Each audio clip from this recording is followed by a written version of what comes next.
Peace and Black Power. Peace and Black Power. Shalom, Hotep. Assalamu alaikum. Jambo. Did I say all the greetings of love and light? Yes, I did. This is another episode of Sister Sipdown.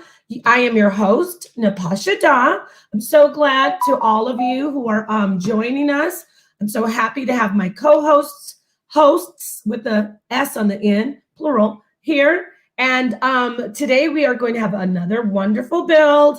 We have another very awesome guest joining us, O'Shea Duke Jackson. Yes, the O'Shea Duke Jackson of the Manosphere, the pioneer. He's going to join us to talk about some topics that have been floating around in the Manosphere regarding who can survive or who needs who, men or women. We're going to touch on that. And we're also going to speak a little bit about cultural appropriation and what people call swirling. We're going to talk about interracial relationships.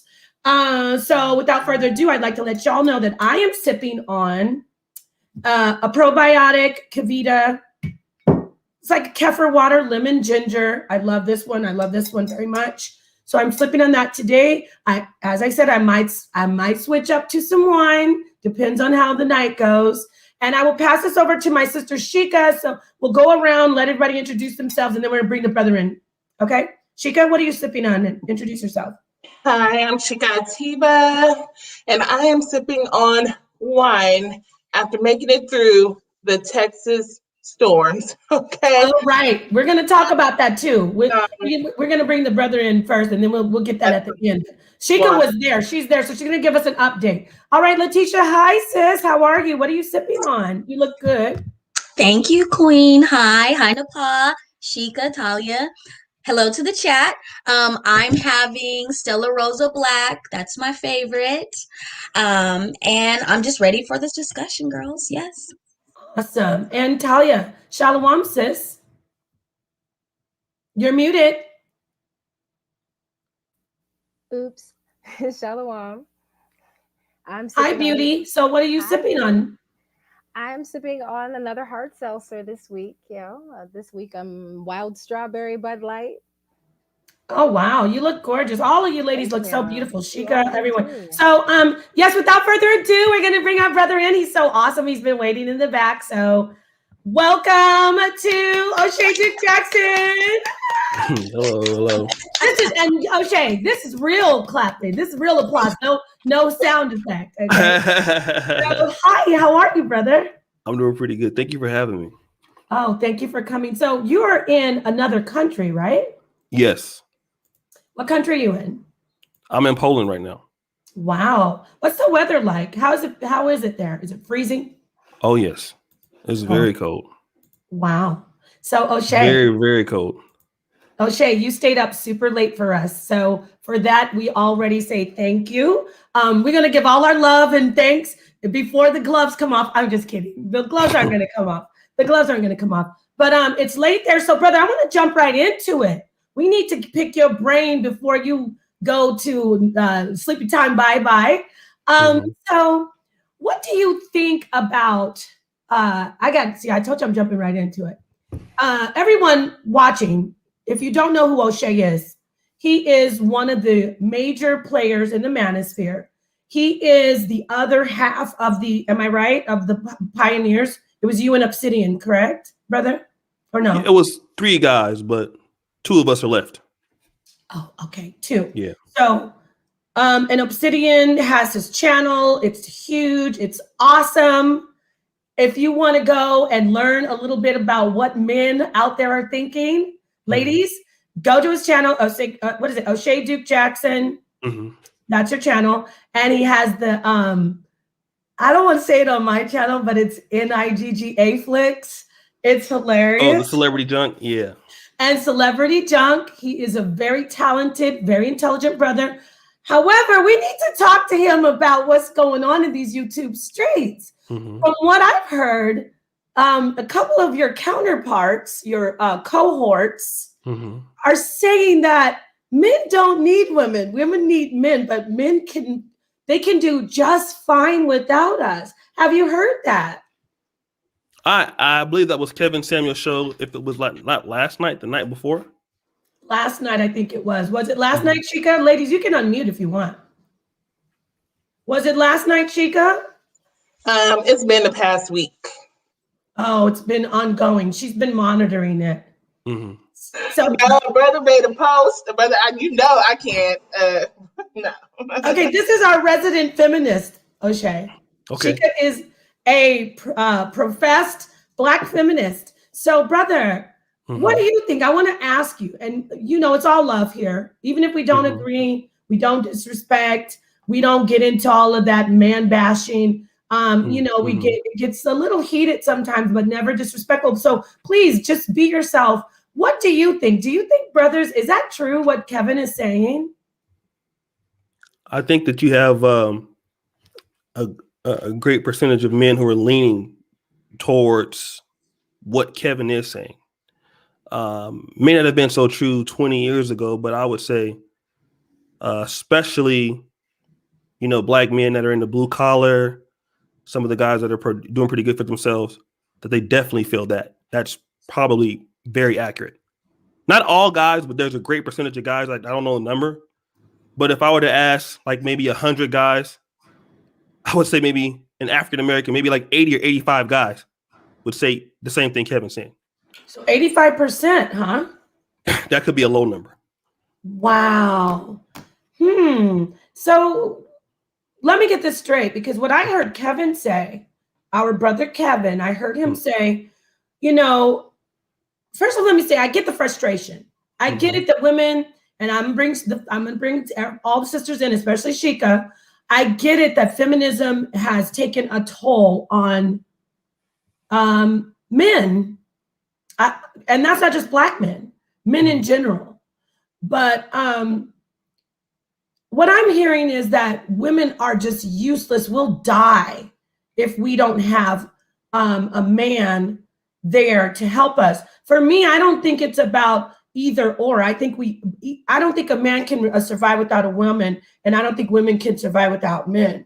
But I think you say 85% because of the frustration that men have been dealing with for decades, as far as just having to pretty much not dumb down, but just not be as masculine as they want to be, and not be like you're a man, and if you're in the service, you gotta pretend that you don't notice that a woman can't carry the same weight of a backpack as you can carry, because that's a known fact, right, guys? If anybody knows about the military, I think they made some changes about how much weight an actual all of the backpack should be, because women were having problems carrying it. So I get that men are frustrated with that. I get that. But 85% seems high, but we're talking to a brother, so we ask him his opinion. I'm going to hand it over to you, Sheikah. What do you think? Do you think feminism is the reason that brothers, this man right here, that brothers are feeling frustrated and saying that, most men, that's how they feel? I don't think feminism is the cause. You can't be mad that women want equal rights, or women don't want to be rape molested, or want equal pay. That has nothing to do with the overall climate itself. Most women I know veer away from the term feminism because they want to be accepted by men, or there's tenets in there where they don't agree with. But feminism simply is the belief that women should have social, political, and economical equity. Okay, it's not how it's painted is that they want women to, they want to flip the script. And in some radical feminist, women, they out there and they will say, what good are men and all this other stuff. But most women just want their daughters to have the same opportunities as most that men have, the same opportunity to lead, to make money, to be organically themselves without looking in a mirror and saying, what does a man think? Right now my daughter puts on a tutu, she puts on some jeans underneath and a t-shirt. And if that's what she wants to do, that she should be able to do that, to a certain extent, express herself without thinking, what are men going to think about me when I get dressed? You know? And for me, thinking that my 4-year-old might do that or limit herself just because the environment is set that women do this and men do that, that breaks my heart. So, yeah. Well, I'm looking at some of the chat, and peace to the family. I love you very much, especially to my wonderful moderators. I want to ask you, because some brother asked this. He said, well, let's see if women can go on a construction site and look for work, right? What do y'all think about that? We know a woman who does construction. I don't know. O'Shea's being a little quiet over there. I need you to. O'Shea, I want you to, before I let you go, because I feel like you have so little time. I want you really to No. That's share. I mean, I'll let you know if I have to go. It's fine. Oh, awesome. So, I want you to share, because I actually agree with so much, and I've said this before. At the core, I agree with the brothers with their voice, and they're saying, okay, that's it. But there's a lot that I don't agree with. I mean, I can agree with so much about women being delusional, and that's what I love about your channel, O'Shea. I mean, you're our guest, so I really want to focus on you and what you do. I love how you say these women are delusional. Like when they're on dating websites and they're saying, I want this, I want that, I need this, I need that, I need this. And they have a long list. And then you look at them and they're like, but you're not even anywhere near what you want. I agree with that. But there are topics like this where I feel like we need to, aren't the brothers, don't you think, O'Shea, that men are saying, forget it, we're just going to cut our throats. We're cutting our throats. We're going to throw the women away. We're going to let them know we don't even need them. I mean, I see sometimes that somebody's mic is really like, I don't know what that is. If it's my mic, it's an echo. Okay, it must be mine every time we do this. But what I'm saying is, like, don't you think, I mean, can you see where I'm coming from, O'Shea? Like, sometimes it gets too radical. It gets to the point where I think brothers are like, we're listening as women when we hear you say, stop being delusional, stop thinking you can have it all. But when I start hearing, thank you. When I start hearing things like, we don't even need you. We don't even need you. Thank you. You're so cute. I'm talking to somebody out there. But you know what I mean? Like, I don't see you doing that. And maybe I'm wrong. I don't see you doing that whole, we don't even need any of you women, or you women are all gone. You're all trash. I see you somewhat working with the sisters. Do you know what I'm saying? Or do you want to speak on that? Am I wrong or right? Well, I'm more moderate. So I'm always somewhere in the middle. If you let me see if I can find where am I at? Can you guys still hear me? Yes. Yeah, we hear you. I'm moderate. I'm in the middle. I am a pro-black, so obviously I do believe that if you're going to be with a woman, it has to be your own. So you won't get any complaints from me. But I think that when you talked about that, a lot of guys are frustrated, and I think that may happen. We call that the red pill awakening, when you find out what a woman's true nature truly is, and that not all women are very nice and spice and everything like that. I think that when men come to the realization is that, what do women have to give me? If I'm not a man that wants children, if that's not my interest, what is she? And most guys have analytically look it down, they write it down on a piece of paper, and they say, okay, Bill. Right? She doesn't bring nothing to the table. Not financially. Let's just be honest. I hate to say this. A lot of women are annoying. Where you been? Why you ain't called me? All in your space. A lot of guys are annoyed by, I'm just being honest, and this is not being mean to anybody. A lot of men are annoyed by women. Men are also turned off. I'm trying to work. You're bothering me. I have a routine, and that routine is what is making me money. And you don't like my routine, so you're bothering me. So a lot of guys are like, okay, we've been through the block before. Okay, what does this woman bring to me outside of, okay, we just had some great sex. But outside of that, and let me just say this, in the Black community, you have a lot of African-American women that have worked on a lot of great things. Many of them are very attractive, funny. As far as me being in Poland, I miss dating women from back home because there's so many things you understand that you can't get with an African woman or with somebody else. But then the issue becomes is that the little things that I might need from you are the boundaries that I need as a man that, hey, listen, the reason why we can't get married right now is because we need like $50,000 more for a house. And then you come back arguing me about it again the next week. And so what guys look at a lot of women in today's world is their headaches, okay, to be taken seriously, and if it's not that, I'm paying for another mistake you had with another man, and you're dealing with that baggage. So when you really look at it, it's not a frustration thing. A lot of guys are looking at it analytically and saying, okay, if I'm dealing with you, the person that's going to benefit from this is you. Even if the lady has 6 figures, I have 6 figures. I'm gonna be spending more of my money on her than she's gonna be spending on me. It's gonna be she gonna keep her money and she gonna get my money. Okay, if we get divorced, which we know that's a good possibility, she gonna get a lot of stuff. It's very possible she has a kid or so. So what am I gaining here? And a lot of women, a lot of Black men feel like women haven't worked on the intangibles. It's not that a lot of Black men are asking for a lot. Can you be nice? Can you be somebody that we could talk to? Can you be somebody, just the little things?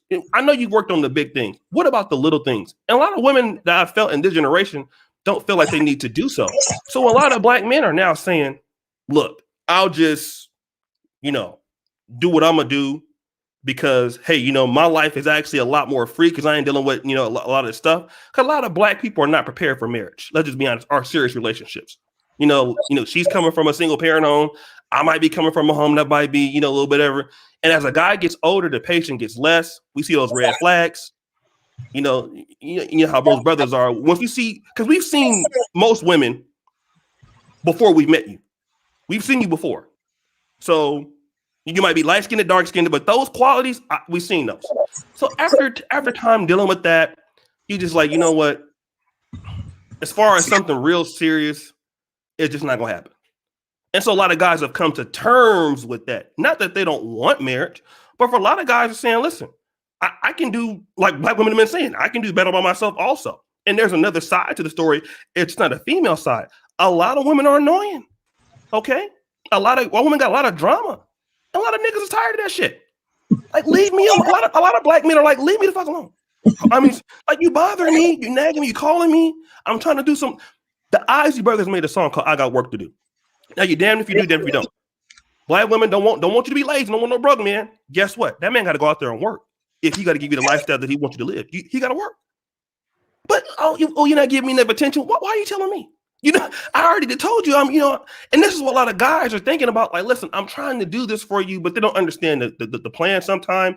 And that's what keeps a lot of African American men disheartened. Not that they don't want a wife or want something like that, but a lot of sisters don't understand those boundaries. They want us to respect their boundaries, but when it comes to respecting the Black man boundaries, it's like, well, F you niggas boundaries. I do what I want to do, but you need to respect my space. I need to hang out with my friends, my girls trips. When it's your turn, where you at, nigga? Who you cheating on me with? And that's what a lot of guys are saying. The juice is not worth the squeeze. What are you doing that I should need you, and it's not worth anything? So the answer is no. And a lot of men are like that right now. Right. Wow. Thank you. I mean, I agree with what the brother's saying, and I appreciate you sharing that. That's why, when I watch your channel, I'd say 99% of the time, and it wasn't always 99% of the time, it was you progressed as a man, as a Black man, as a conscious brother, as a brother who is addressing women from the manosphere with the red pill. I've seen you progress. And now when I watch your channel, I'm like, yeah, he's right. I think that this is the kind, and the other sisters can jump in. I was going to text message you though, real quick, sidebar. Letitia, I did a little investigating when the brother was talking, And I'm almost 100% sure that it's your connection with the echo that's causing the echo. So I want you to just go out and come back in, sis. And then I want you to jump into the conversation. Thank you. So what I was going to say is, I mean, I think a brother like you, O'Shea, this is where we need to hear from the brothers when the brothers get tough. Because what you said, because you love the Black woman, because you are a conscious brother, because you're realistic, you're not candy coating, but you're also not doing that just ridiculous, you know what I'm going to say, like, you know, throw all these women away and leave the Black woman alone completely. Now you are doing streams where I saw you say, hey brothers, I see y'all going to, you said you went to Brazil. I see you going to Brazil. I see you going to the Caribbean, but those are still African descendants of African slaves. Those are still primarily women, Black women. If I mean, correct me if I'm wrong. And I had a conversation we had a little friction over that on a stream that we had before when we were talking about women, Dominican, you know, I'm of Dominican descent, Shika's of Caribbean descent. And we had some sisters on who were like, oh no, those aren't really Black women. But what I'm trying to say is you do still love Black women. Oh, you have some tough things to say, but you aren't saying just, you know, you're not trying to destroy the Black woman. So these are the brothers we could listen to.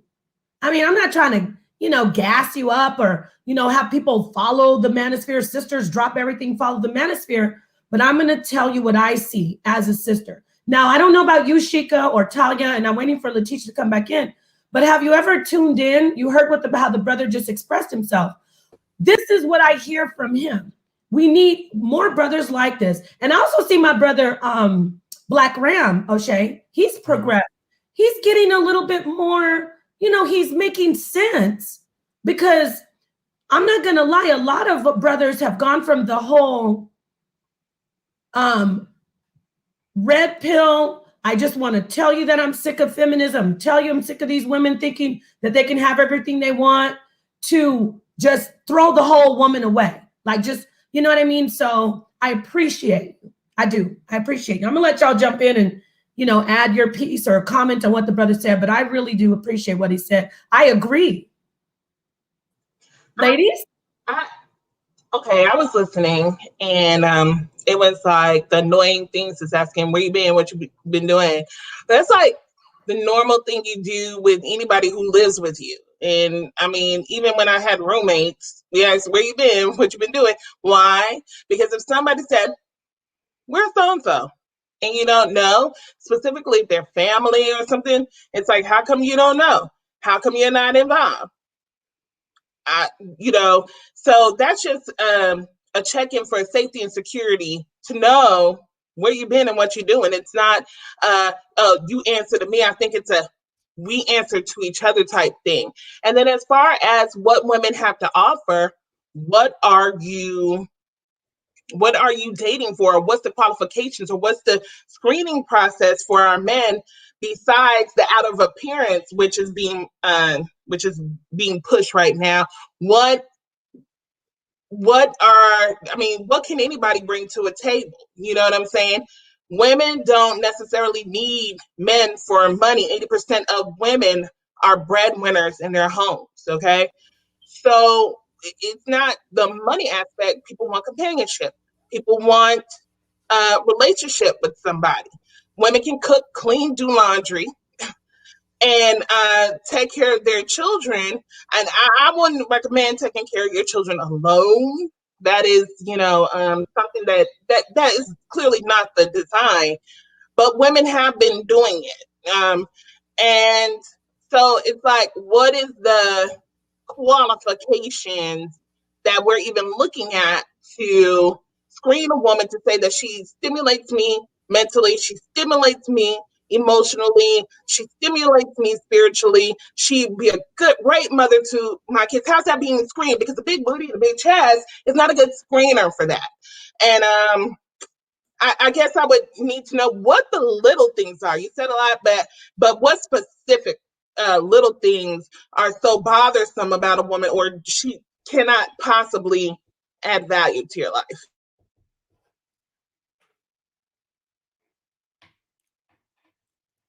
Oh, is that for me? Napah, you want to let the other lady? You want to let the other ladies say something too? Because she's been waiting. So I'll respond after she says something. I can't tell if Napah is speaking or not. Can y'all hear her? Can't Yeah. hear you, Napah. White man holding her back. Yeah.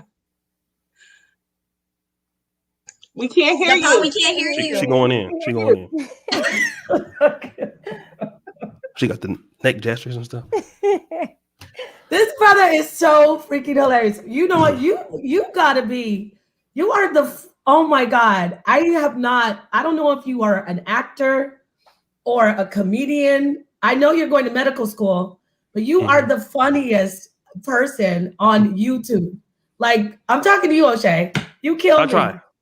Brother, and y'all gotta watch the Strugglewood series. Oh, you see that? Oh my gosh, you were hilarious when you did the part where he was like, is that you guys? I can't help you get a lady. You are so funny. I can't do it like you, but y'all, you got to watch his channel. The Strugglewood series is awesome.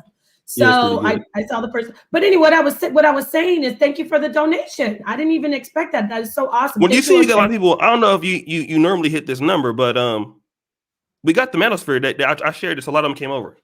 Oh wow! You know what? Thank you. See, look. I know. Listen, I know it's touchy. Some of my sisters out there are like, I did a couple streams when I was like, look, the manosphere is still those are still our men. We cannot just be like, I hate them. And we gotta listen to what they're saying, and then we decipher what is not for us. Like O'Shea, I've said it before to you. I'm not for that whole, and maybe we could touch on it. The whole thing about if she has children, she's worthless. Now, I know you don't say that exactly, but there are some brothers that are actually saying your worth goes down when you have children. But, so I express what I don't agree with. I don't agree with. But for the most part, these are our brothers. And thank you so much for joining us, brothers. We're trying to get to the table to where we can stop this battle of the sexes. And newsflash, I believe that we as women have to, don't kill me out there, Sheikah, my feminist sisters. We have to bow down to a certain extent, not to stuff that's damaging against us, not to anything that's bad, like we don't need Black women. We don't bow down to that. But for the most part, we have to come humbly and say, well, what are you talking about? So I do think we need to do this. So thank you. Much love to the brothers. And now we will go back to going in on them. No, just kidding. But Sister Talia, what do you want to add? Do you want to add something? Because you are quiet over there, or Letitia? Oh, I was simply going to say that I agree with a lot of the things that the brother is saying. My husband and I, we watch your channel often, and we discuss a lot of the things that you talk about. And I think maybe this is sometimes why I don't have a lot of female friends, is because, my husband has said a lot of the same things that you just said about women in general to me when we've had arguments and discussions over the years. And, I had to step back and look at myself as a woman. And I've never proclaimed to be feminist. I never really liked that title. And a lot of the things that he was saying, my husband was saying, and that the brother O'Shea is saying, if we would step back and evaluate ourselves and not just want to point the finger, we might come to find out that he's not entirely wrong. Wow. Okay. And Talia and her husband, like she said, he's been following you a long time, and he sends her videos and she's like, why are you sending me these videos? So maybe he was like trying to give you a tap on the shoulder, like, Probably, a little subliminal message there. Right. I mean, Letitia, if you want to add something, peace to my sisters in the chat. I see you, H. Millette and Benita and Mrs. Graham. Letitia, did you want to add something before we actually go into speaking more about, because I know Sheikah wants to talk more about that specific topic. She's going to break down some things about women and what women have done actually in history. But anything you want to add, Letitia? No, I agree with what O'Shea said 100%. It was refreshing, and I like his delivery. It's not disrespectful. It's very informative. So it's very easy to take in. So I appreciate that. Right. Thank you. Real quick, I want to say thank you to Hotep Rel, Traveris. Is it Traveris or Traveris? Traveris Wiley, Brian Jenkins, and Gabe A. And who else? Who else? Oh yeah. Thank you for the donations. And I was on mute, but Desuvius, thank you, brother. You brothers, it says, tell your sisters to stop calling black men dusties. Oh yeah, I don't do that. None of my sisters on this panel, we don't do that. We don't call black men dusties. But what I love about the panel is we have different views on certain things, but we all come together as sisters. I would say with what we do, the firepower that we have over here, and I'm gonna toot her horn. She stepped away. Oh, there she is. Is Sheikah. Sheikah is the serious. She is when I say resident feminist, she's not some man basher. She's just like the brother said. She's pro black. Pro our people. She's an educator. She's a professional. She's a wife and a mother. So when she comes, she doesn't come with the verbal abuse. She comes with the facts. So yeah, we don't do that, brother. We definitely, I say to the sisters, why are you calling us? If you don't want men to call us, names and talk about us, you don't, it's all coming from hurt. It's all coming from her. So they're firing back saying, dusties and calling men, by the way, calling men gay. Like, come on. But that's the answer to the manosphere. The answer to the manosphere is people like trying to take KO, Pink Pill, and all them, saying divest. So now you have a breed of women. They have a large following too, who's saying we're not going to date black men. And I'm like, I don't know about that, but I feel some of the things that they're saying, because I think that we are men's best ally. We can also be their downfall, but that's any man. And so that's the answer. That's the pushback. And now I'm not going to lie.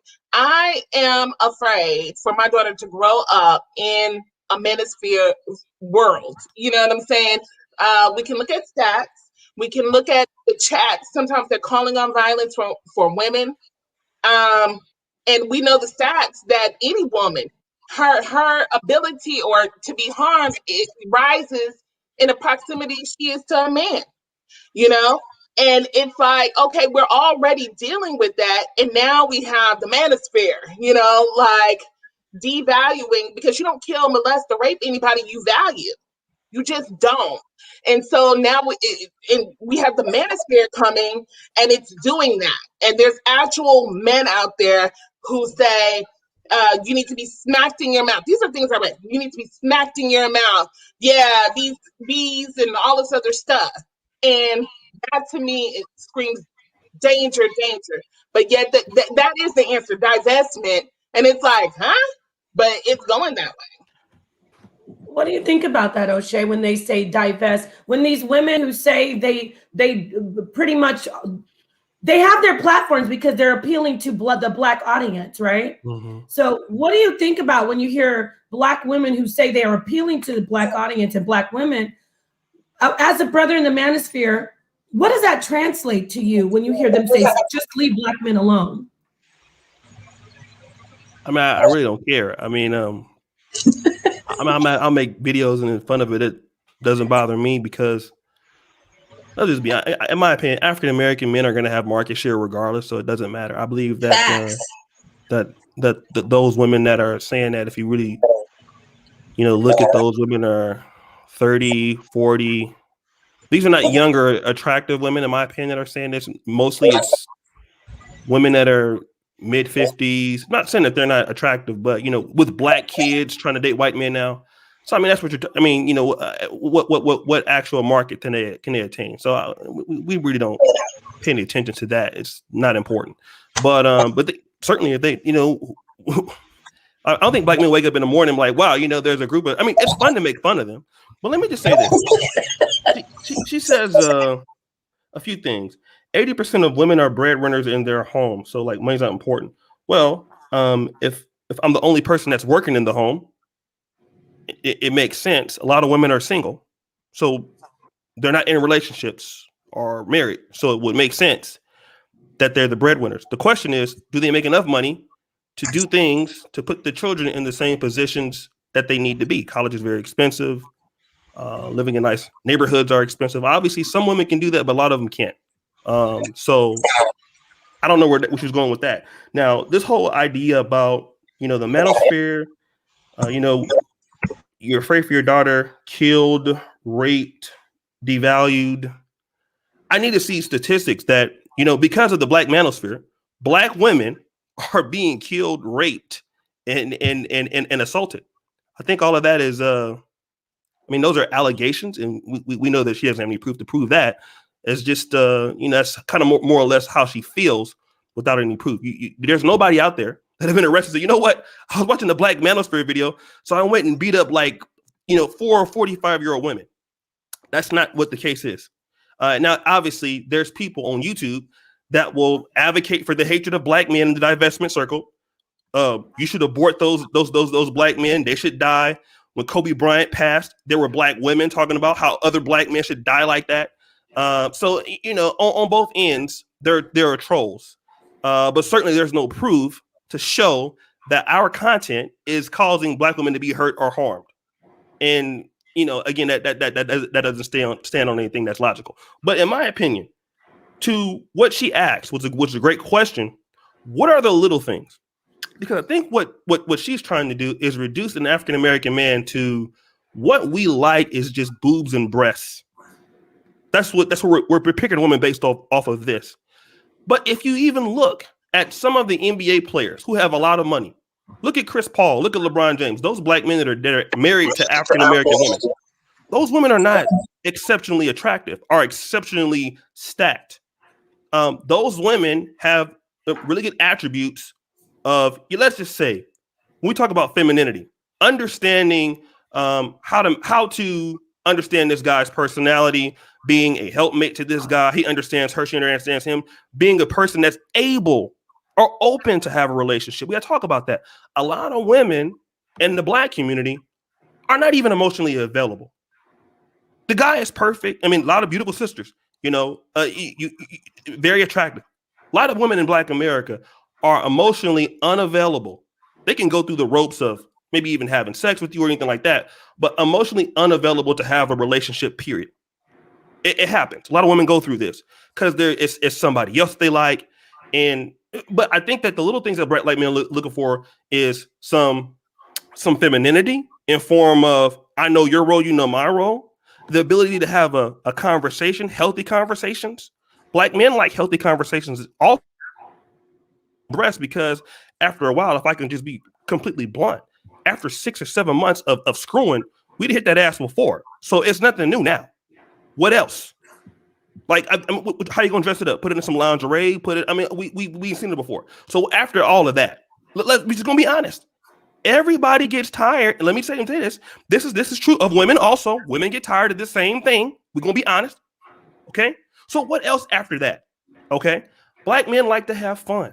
We want to sit back and go on a nice vacation with our wife without us fighting. The ability to get along, the ability for women to advise you. Women have a wisdom role in the relationship. Women advise men. We're going to be honest. Baby, you shouldn't do this. This is why. That's cool. Okay, I got me somebody now. So now I know that this is, outside of what you look like, you have qualities that differentiate yourself from somebody else because you're also intelligent and you have the things that help me do stuff. Maybe I'm not a man that can manage things very good or know how to save things very good or know how to, women pay attention to detail. A lot of men don't, but women do. If you have a woman that pays attention to a lot of detail, that's a huge plus. Especially for guys who are busy. We like to be able to delegate in things with our wives. And so these are other things that black men look for. I think the whole notion is, well, black men are just looking for women that got a big ass and big breasts. If you look at a lot of successful black men, guys who are lawyers, pastors, doctors, what does women look like? Those women are not beauty queens. Those women are not just stacked IG models with tattoos on their butt. Most professional black men or black men that are worth something, they don't date women like that. those women have come to the have been able to be prepared. They're emotionally available. They're ready for that man when things are going to go hard. They're ready to stick through the relationship and work things out. And then they're ready to do those things. A lot of average looking black women are marrying black men that have companies that make a lot of money because they do little things right. And a lot of women don't think that that's as important. So, and then there's a notion that all black men care about is what you look like, and all, it'll get you in, but it won't keep you. Because those women are getting cheated on too. Look at all the IG models that are getting dumped and all of that, all the time. Chris Paul's wife been hit with him for a long time. Look at LeBron's wife; she's no beauty queen like that. But what keeps her? Those things. And I think black men need more credit than that. And just to say, well, all you niggas looking at is ass and titties. Well, I mean, that's true to a certain degree. It looks good, but black men are not only because if you have red flags, you're crazy, you can't get along. Hey man, we praying for you to get the hell on too. After a while, you might it'll keep you around a little. Here's the difference. I'm gonna get a mic up. A woman that's a beautiful woman, obviously a man will let her make more mistakes because you're on a longer leash. Okay, you look good. Your ass is fatter. Okay, your top is good. And, I mean, don't be too nasty. Okay, but the BJs is good. Okay, I'm gonna take a little bit, but it's gonna come to a time. Right. Where, Mama, how do I get rid of her? What I gotta do? Right. Oh, so wait till she go to work, change all the locks, and then okay, so that's why I gotta do that. It's gonna come to a time. At the end of the day, man want peace. A man has a routine, right? And a lot of women try to be understandable. Like let the nigga do his routine. He out there trying to build for you. Let him do his routine. You don't like it, but let him do it. And those are the little things that I'm talking about. And as men who are mature that can do something, they're gonna look for these things. Right. I want to say this. I want to add to that. 100%. That is true. I do want brothers to know this part, though. I want to come in and mix something into the pot. The sisters who, like you said, give the advice, though, we got to be able to, brothers have to be able to differentiate. Is she giving me some life advice so I don't, get taken a ride for, or is she just in my business? Like, I want to hand the mic back over to the brother. Where can you specify that for your manosphere brothers? Can you let men know, because you are a man, I'm a woman, but I know that there are times in relationships when a woman can say to her husband, don't make that investment because I saw that guy, down the street stealing from so-and-so. And then he'll be like, oh, thanks, baby. You gave me that advice. Or, sometimes, that so she's helping him. But sometimes men see that like as, damn, leave me alone, woman. I'm making my choice. You know what I'm saying? So where can you as a brother, I want you to tell the brothers how to differentiate between her helping and using her wisdom to save your life or save your money, or her just like really henpecking you. Can you help us with that part of it, brother? Well, I mean, in any relationship, a man he's the alpha overall, but there are times in that relationship where you're not an alpha, even with your wife, because men have problems. They need to be cared for, or need advice, or need guidance. And if you have a woman that has the ability to do that, it's a really great thing. Like, what's your opinion on this? Just for example, if a man was to buy a house, well, how should we do this? Or how should we go about this? Or where do you want to live? Where should we do? There are things that men lean on with women in a relationship. If she is the right woman, that doesn't make you less of a man, because women have been advising men for many years, both good and bad, just like a guy can advise you both good and bad. And maybe a woman can see something in somebody that you can't. Women can pay again. Women specialize in paying more attention to detail than we do. So women pay attention to details, things that we would never pay attention to. Like, for example, I was talking to George, right? It could be a person where you might even see a guy on the street and she could be like, oh, that guy's gay. You'd be like, no, he's not. It turned out it's just her intuition. She know you don't, Yeah. Little things that she knows. So women have that gift. I think guys are being unrealistic just because overall you're a leader, overall that you're the man, that doesn't mean that you don't give precedence. Sometimes everybody does that. I don't care how the guy want to come on the thing, man, I run everything in the house, and then he's stupid and she don't like, what I got to do next behind closed doors. It's happening all the time. That happened with my grandmother, my grandfather. Women have always been advising men in some. It's happened all the time. It's always happened. It's going to continue to happen in those relationships. So it just, instead of, you're not so much of a big of a man that somebody can't tell you nothing. A woman can tell you something if it's right, like the Bible said that a donkey spoke to somebody and so if a donkey can do it, a woman can definitely do it. So a man is not so great that a woman can't tell him that he's wrong. Right. And a man is not so in his feelings that he can't accept that. If a woman is telling you that you're wrong, you made a mistake, then you need to accept it. If you can't accept it, why are you fucking her? Excuse my language. Right, brother. Wow. Thank you so much for that. And I want to ask the married sisters, the sisters who've been married for a while on the panel, what do you think about the brothers? I'm telling you, this brother is the truth over here, because that's how I think I've heard you say that before, Sheikah, when we had our debate. Sheikah, O'Shea, real quick. Sheikah and I had a debate where we were talking about, I was saying submission and the woman is beneath the man. And my sister, this was a couple years ago, she was like, no, a woman can give good advice, like what you said. And so we've come a long way. So Sheikah, she's right. I want to hand it over to you. What do you think about what the brother said? A little bit of what you said. I'm sorry, I had to step away. But one of the things that you said was that I cannot pull stats that shows that the manosphere is causing harm to women. And so one of the things I will say is that, is the manosphere adding value to women or taking it away? And most of the men that perceive you, it might not be your motives, but most of the men that perceive you, I actually had a brother tell me today, I would pull it up on Facebook right now, I can get it though, who told me that Kevin Samuels are bringing these women back to reality. These women are giving me attitude, and they shouldn't. And I told the brother, because I know this brother from a long time, if this woman is too prideful for you, or she has too much head on her shoulders for you, walk by. Go, it's a numbers game for everybody out here, And so you shouldn't then step back and say, let me bring you down a notch. Why are you even wasting your energy? Just walk on by. So this is his perception, a male's perception of the manosphere, that these women need to be brought down. And I said in my interview on that same thing with Napah, that women are delusional about relationships and how they should go. They're living in Disney, and when it's not Disney, they want to advise certain things. Women usually file for divorce and leave because disrespect has entered in.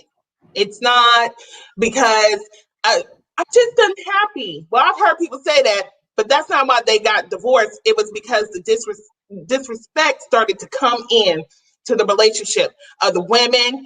You're spending money on your addictions, things like that. That is why women have left. But another thing I heard you say, I like that you broke down all the little things and what you said about what a woman is bringing to the table.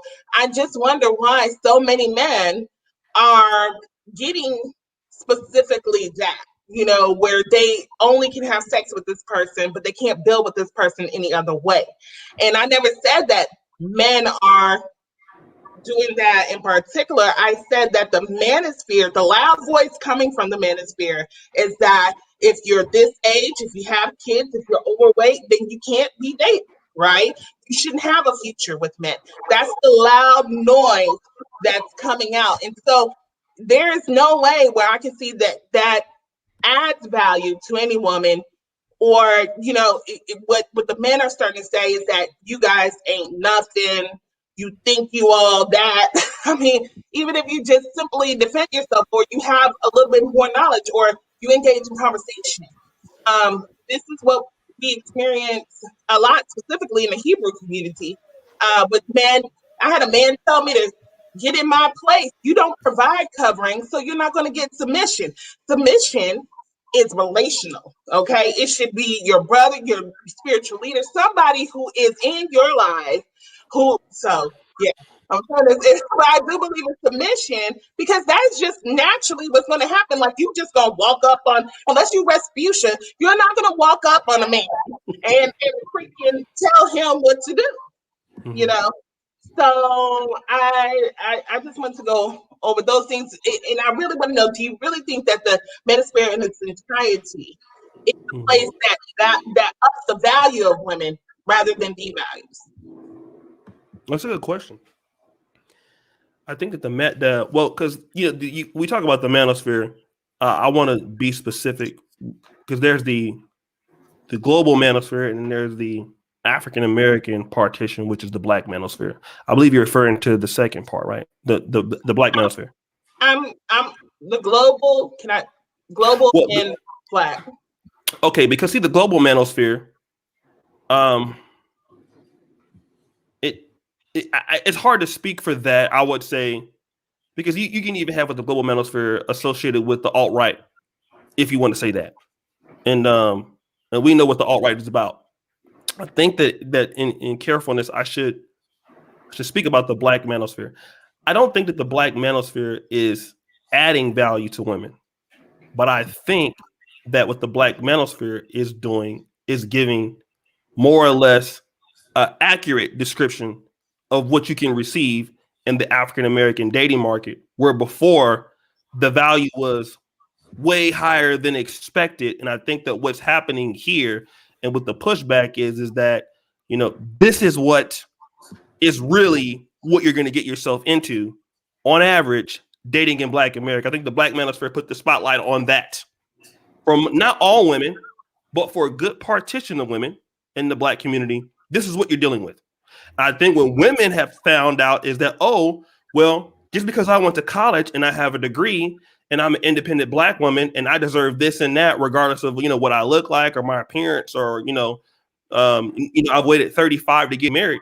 And my value, what I thought was up here, well, Black men have kind of put it to where we think that it is, which is for us, we're the one that's buying, right? We're the one so the buyer's price is different for what you want to sell it to.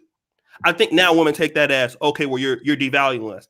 I think no, the case is for a lot of women in the Black community who are doing the right thing, who have the right attitude, who might not even be the best looking, but because of their qualities, like their value is a little bit more higher now. And I think what's happening also is that, and I know you're not asking me this question, but I've seen this. The Black women who are, maybe more in shape, wanting to get them in. I've seen sisters jump on ladies like that and push their value down as to not talk or they're going to get jumped. A lot of attractive Black women don't even want to speak up about how they really feel because of the beehive is going to sting them. I want to just add that in there, but I don't think that it's devaluing. If anything, what I think that the Black manosphere is doing, it's whether you want to like Kevin or not, Kevin is really putting it out there that women really understand why there is an 83% single motherhood rate out there in America, and somebody had to say it. Somebody had to say it. I mean, obviously they wouldn't listen to me. So Kevin is more diplomatic even than I am. He's able to get that across. I think also what's going to happen is that a lot of Black men are going to understand, and Black women too, if you want to get married, if you want to have the kind of guy that you're going to have, well, maybe what you're looking for is not realistic. A lot of women don't want to hear that. A lot of women don't want to hear that, hey, water seeks its own level. And for many years in Black America, it was like, just like you're saying, well, because if we want to talk about being devalued, I've answered that question. In the last 30 years, Black men have been devalued. What value have Black women added to Black men? And I'm asking a different question now. I mean, I'm going to rhetorically. We've been getting killed in the media for the last 35 years. As Black women have been valued up, we've been devalued. You're gay, you're stupid, you're lazy, you don't want to do shit with your life, you're a bum. I mean, come on now. We've been hearing that for years in Black America and took it. That's true. And took it. We didn't say anything about it. We just, okay, cool. Yeah, we ain't shit and all this, whatever. So I think what it is that a lot of Black men now in America are in a position where, You got more black men going to college. You got more black men that's trying to work together. Obviously, we have far behind, but we do know this: black men do still want black women. That's a fact. Right. Kevin's show wouldn't be so popular if black men didn't want black women and black women didn't want black men. So we know that there's a market for black men and black. That's what we're talking about today. So you have 311 people watching right now, right? So I think at the end of the day is, can you get black women to understand what mistakes not to make so that this 80% of breadwinners can go down? Because 80% of breadwinner for black homes is not helping black America. Okay? It's not. We need more men in the homes helping women to live healthier lives. You need more men to help women to build more communities. This is what Kevin is trying to get across. And not only is Kevin harsh on, if you want to talk about the women, Kevin is harsh on men. I'm harsh on men. George Milton is harsh on men. We know that these niggas ain't shit, if I can say that to a certain degree. We know that. No black man is going to say, you know what, these niggas ain't shit. Well, you true. When it comes to black women, you say that, it's every excuse in the book. So we understand that we have problems in the community. And what's going to happen is the manosphere, all it's going to do is going to bring, in my opinion, not black women and black men apart. What we're doing is bringing people more together. We're just talking about our issues. Right.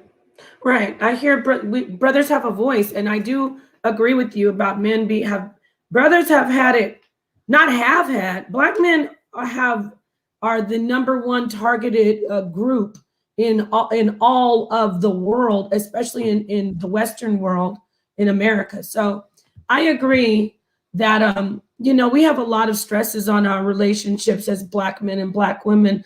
Black love is in the ICU, but I will say that I've always said this: the black manosphere, as much as they might perturb several women, me included at times, they do love black women. Otherwise, they wouldn't be doing what they do. Now, with that said, though, there is a portion. I'm not saying you, of course, not you, O'Shea, and not even. I don't really know about Kevin fully about if he's saying for black men not to be with black women, but you would agree that there is a small sector of this red pill movement. I won't say the manosphere, but the red pill movement, where they say and I'm specifically talking about Ibmore, just leave the black woman alone completely and go be with other types of women. So with that said, I want to segue into move into another topic, which I mentioned to the panel before we went live. I was strolling these YouTube streets, and I came across a video. These two content creators, I always forget their names, but you guys will see. I'm going to screen share, and I want to just play a little bit of this interview that I saw that they were highlighting and doing a reaction of. It is a white woman who was on The Bachelor, and she's sitting talking, being interviewed by a brother, and she's with her black husband, and she says something very interesting. So let me go ahead and share the screen and let you guys, forgive me, I don't have it queued up, but it's not, I know where it is pretty much. So let me go in and grab it and let y'all hear what she says, and then we'll talk about it. Okay, so 1 second, let me try that again. I gotta try it again. Okay, family, thank you so much for your patience. I gotta make sure I share the audio. I always forget to share audio, so now let me do it again. You guys can talk amongst yourselves. I always have like this issue with the trying to screen share in, I'm not like you, O'Shea. I'm not very good at the tech, but give me 1 second, you guys. Anybody want to respond to what the brother just said while I pull up you guys can go ahead and talk while I pulled it up. It's kind of hard to have, I guess, a rebuttal or to really even have a comment, because I don't disagree with anything that you're saying. You talking about the brother? Yeah, I'm talking about O'Shea. O'Shea. Mm-hmm. How was the Obsidians last week? I got to catch that. Was that pretty interesting? Oh. You know, Obsidian is always interesting. Oh yeah, he he loves to talk. You know what?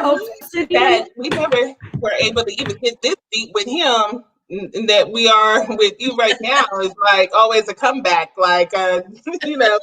Well, I'm definitely a little bit more of the diplomatic of the two. Sure. Oh yeah, you're way more diplomatic. But you know what? You got to appreciate him. He's a character, and there's none other like him. And Oh yeah. to be honest, I don't find him to be disrespectful. There was some people saying, you know, he's Me either. disrespectful. I mean, he has intellectual, and many. I mean, people don't want to give him credit for that. He's actually he deals with positions. He don't deal with side comments, and that's one thing about most guys in the manosphere. We deal with the positions. We're not dealing with what somebody looks like. We're not dealing with we're dealing with what you're talking about. That's what if we're going to talk about something, we're dealing with your position. That's all we're dealing with is that position.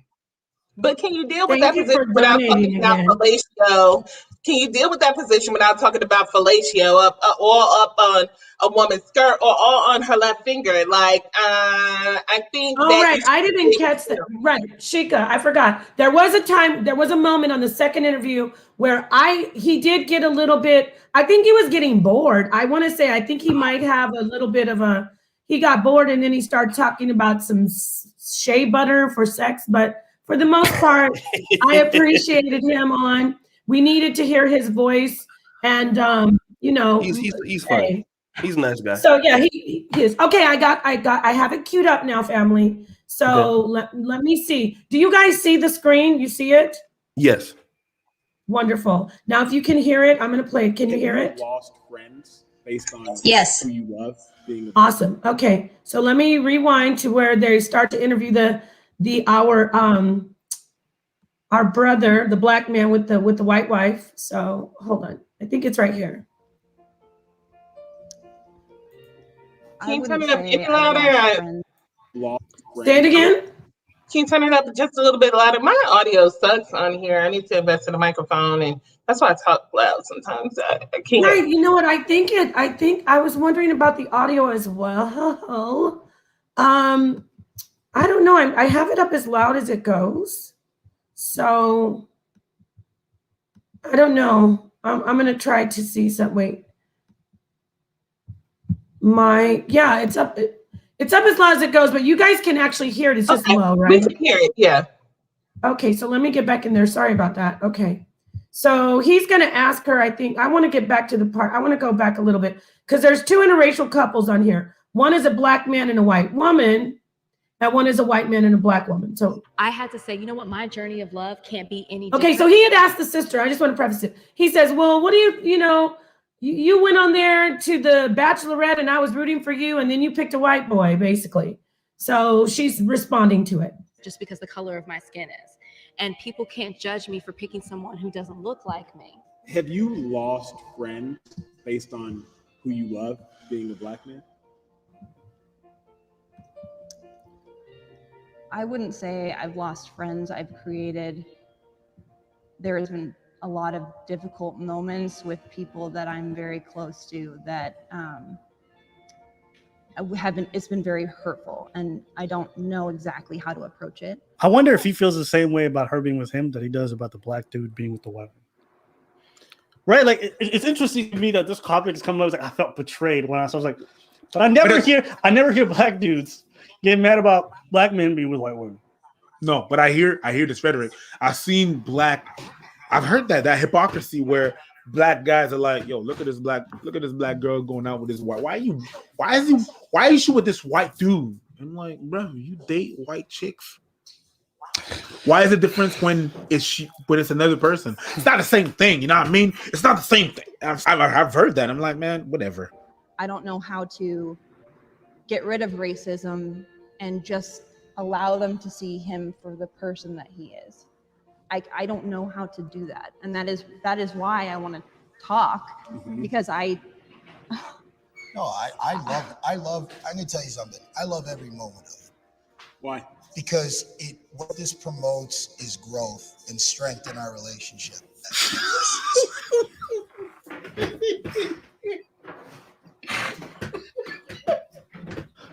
I know. It's just even funnier because they got divorced. So it's just that's why it's like literally like a couple of months after this they got divorced. So yeah, no, it's just He's just really. we're getting stronger and stronger. They're like, when we're apart. Adversity is a great thing. When people show true colors, this world is full of a lot of people. Not everybody's going to be accepting of everything. Is this shirt ripped underneath the sleeve? Hey, my shirt ripped. What you talking about? See, if I was like, yo, this dude shirt ripped. My shirt ripped. Like, Sorry, What guys. can I do as a white woman to be more accepted by black women? What would you say? Okay, so there it is. I'm sorry. It took me. He said, what can I do he's asking her, do you say, what can I do as a white woman to be more accepted by black women? And this is her answer. I don't know the answer to that.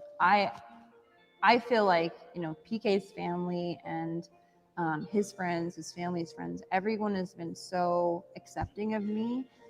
And I just try to be kind to every person that I meet. And even if they hate me because I'm with a strong black man, I'm still the same person. why are you laughing? I don't know. This whole video is just awkward. The music, the But that's what it is. That's what uncomfortable conversation with a black man. If you're uncomfortable, I'm uncomfortable not because it's poignant or it's making me ask questions. I just feel like the setup is stupid. The questions aren't really good. I feel like the tone of the music and just like the awkwardness. I'm just like, but you know what? I'm only 5 minutes in, so maybe I'm missing it. But just I know that It doesn't make you sad. it does make me sad because it actually not sad. It makes me feel extremely guilty Why? because I am taking a strong black man away from them. you see what I'm talking about? This is cringe, right? but if that's how she feel. She can feel how she feel. It's still cringy. Yep. But I love him, and I mean I shouldn't be penalized for that, I don't think, but there is the reality that is true. Why should I have to think like that? I actually there was a friend of mine. Okay, we're going to stop it there, y'all. Y'all could hear it though, right? Everybody? Sorry, fam, it was low. Could you hear it, everybody? Yes. Yeah, we can hear it. We can hear it. She said, why should I have to that? You dating a black man, you're going to have to think about a lot of stuff that you have never had to think about. I'm sorry. That just was like, So what do you think about it where she says, I feel guilty that she's with him? Who does that? Like, is it me, or is this really what goes on in the minds of white women, that they feel guilty? I think they just say it because it sounds good. Facts. Nice. no, they're trying to get a husband, and they're trying to get a husband of a certain means. They don't date our, low earning money makers. They date men who have something to offer in our community. And so I have a white aunt who was married in, and I mean she's a beautiful woman, and but she also grew up in the 70s where it's like peace and love. She seems like a hippie daughter. My father had to tell her to stop acting white in my family because on my mother's side is kind of rough. And I think that if they really love someone, you wouldn't be there unless you really love that person or you have something against, So I don't know if she really felt bad about it. If she really felt bad about it, why'd you do it? Or if that was her consciousness before her decision. Right. I find it to be so strange that she would even say that on that panel publicly. And it almost was like she was making herself as a victim, where she's like, why should I have to feel this way? I will say this though, they did divorce, and I just wonder if he realized, like, what, you know what I mean? Like if he realized something or what?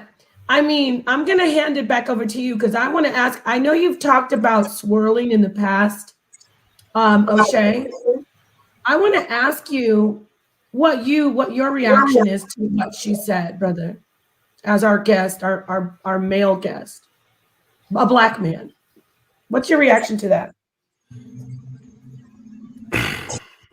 I think that's bullshit. Maybe it's just to be diplomatic or anything like that. But let's just, kind of be honest here.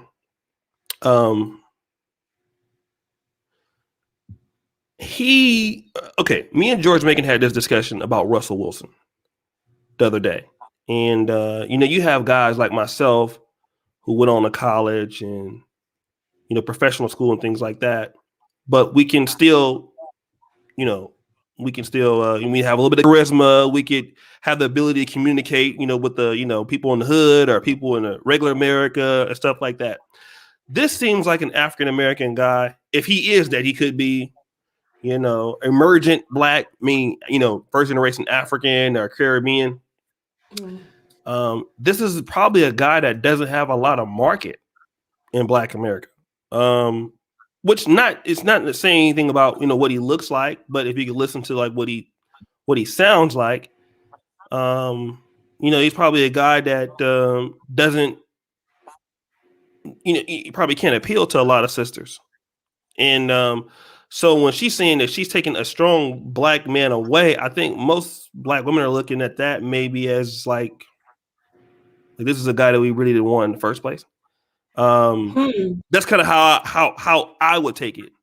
Now, they may give him some dirty looks because she seems to be an attractive white lady, but it's, when she says she took a strong black, when I would see a white woman taking a strong black, I'm looking at somebody like LeBron James, right. Somebody like that the sister will want. He's not the kind of guy, he's not the kind of brother that most black women will be attracted to, based off of what I heard, hearing his diction and things like that. So somebody like that, they probably don't care. It's not that we don't care, but I just feel that that's what he likes. So for you to assume that you're taking him is highly disrespectful. That you're what he likes. Maybe he doesn't want to date black women, and it doesn't have to be any underlining, because they're ghetto or anything like that. He could just prefer you. So for you to turn around and say, "Oh, I feel sorry for them," stay in your place. Stay in your place, because you're doing too much. We don't need you, of all people, worried about us. I don't see y'all out there fighting for equal rights for us. I don't see you guys out here making sure that our black men don't have a high incarceration rate. They shooting us out in the street and everything else. So if this one chose you, just be happy with that and talk amongst yourselves. Right. I do want to comment about the women. I had a conversation with Letitia, and I'm going to throw this out to everybody on the panel and let the audience obviously listen in. I think there is a new white woman that is being chosen. I think, like Sheikah said about her aunt from the 60s, 70s, even the 80s, I think right around when we had that whole Jungle Fever movie come out with Wesley Snipes, white women have always been with black men, but they have a new vibe where they're like, he wants me more because I'm better. Where they used to be like, oh, you're accepting me in, and I'm talking about black women and white women. When a white woman would get with the black man, she always would try to sister up with the black woman. Try to like, oh, I'm like y'all, I want to be like you guys. But now I think it's a new situation to where she says, oh, he wants me. And it's because I'm white and not black, and don't ever forget it. And he doesn't want you just because you are black. I mean, this is just my opinion. I'm not saying all white women do that, because I know white women who do not do that. I have white friends, close friends, who love black men who don't do that. But like in general, the general public, I'm seeing a lot of white women take a really disrespectful position where they say, I'm taking your man. I mean, it was in her mind where they say that. And who does that? Like, do black women go into white male, and I'm anti-swirl, by the way, meaning I don't bash you if you swirl, but I encourage black love. But when I see a black woman with a white man, I don't think black women go into that relationship going, yeah, I'm stealing a white man from white women. They don't. And I don't see anybody do that. Like Eastern Indian women, if they get with a black man, they don't think I'm stealing a black man. But I do know that I see it because black men have promoted, this is the new kind of black men, have promoted white women on social media saying, yeah, get up here and help me tell them how much better you are. And so I don't want this to sound like I'm blaming, but I'm talking about what I see, and I'm getting to the whys of why she is in that mindset. Lastly, I want to say black women have helped the white woman get all that she needs to be that new, orange is the new black.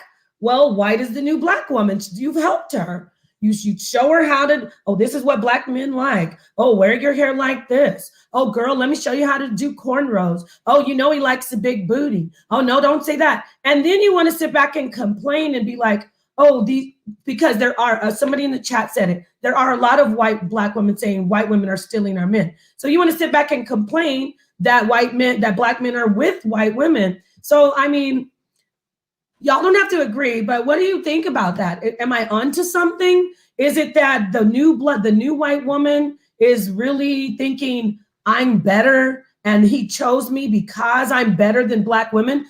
Before I hand it over, I am pro poly, and I say something to people who do poly. I say, never be with a woman.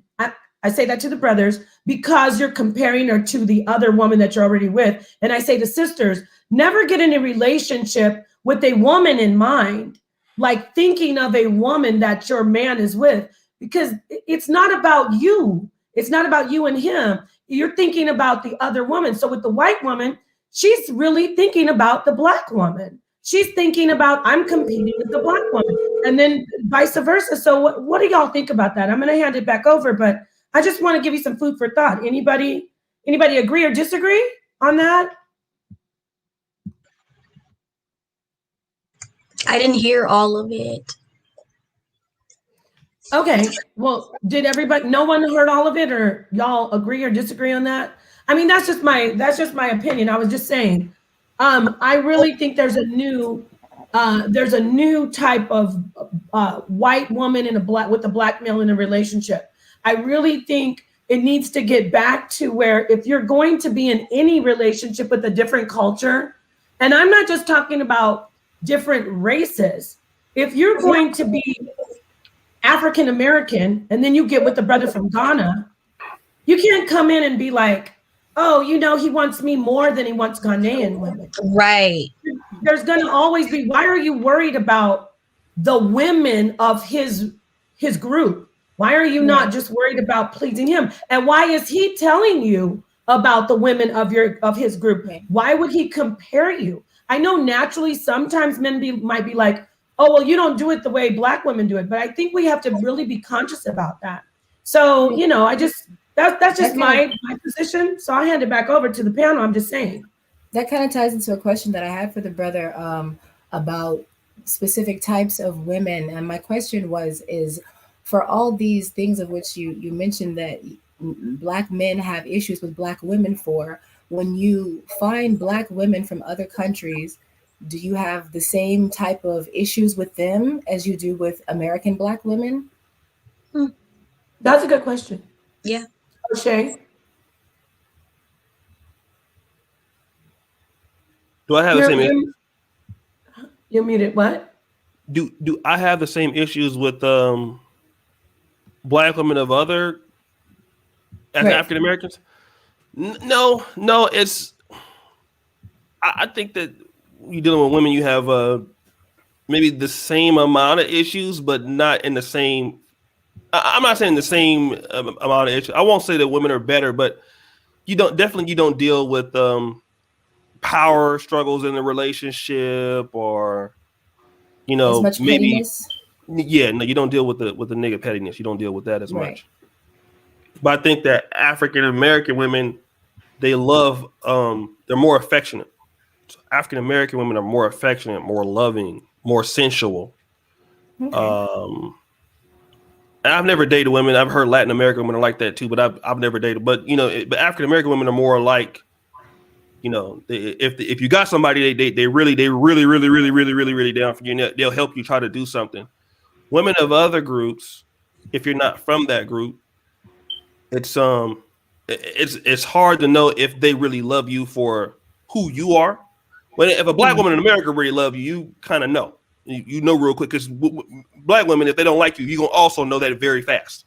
If they don't like you, they'll quickly tell you. Woman in the other group, you don't really know. So black women in America, they're more upfront. If they love you, they let you know. It's almost like that natural submissiveness keeps them from telling you how they truly feel in some ways, would you think? Yes, but women, women let you know a little bit more. But they're more like in Africa.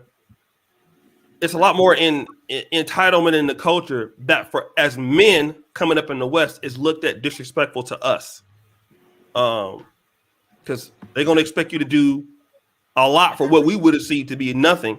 At least one thing I would give African American women credit for is in our community, the women will, they're more likely to do nice things for you as you do things for them.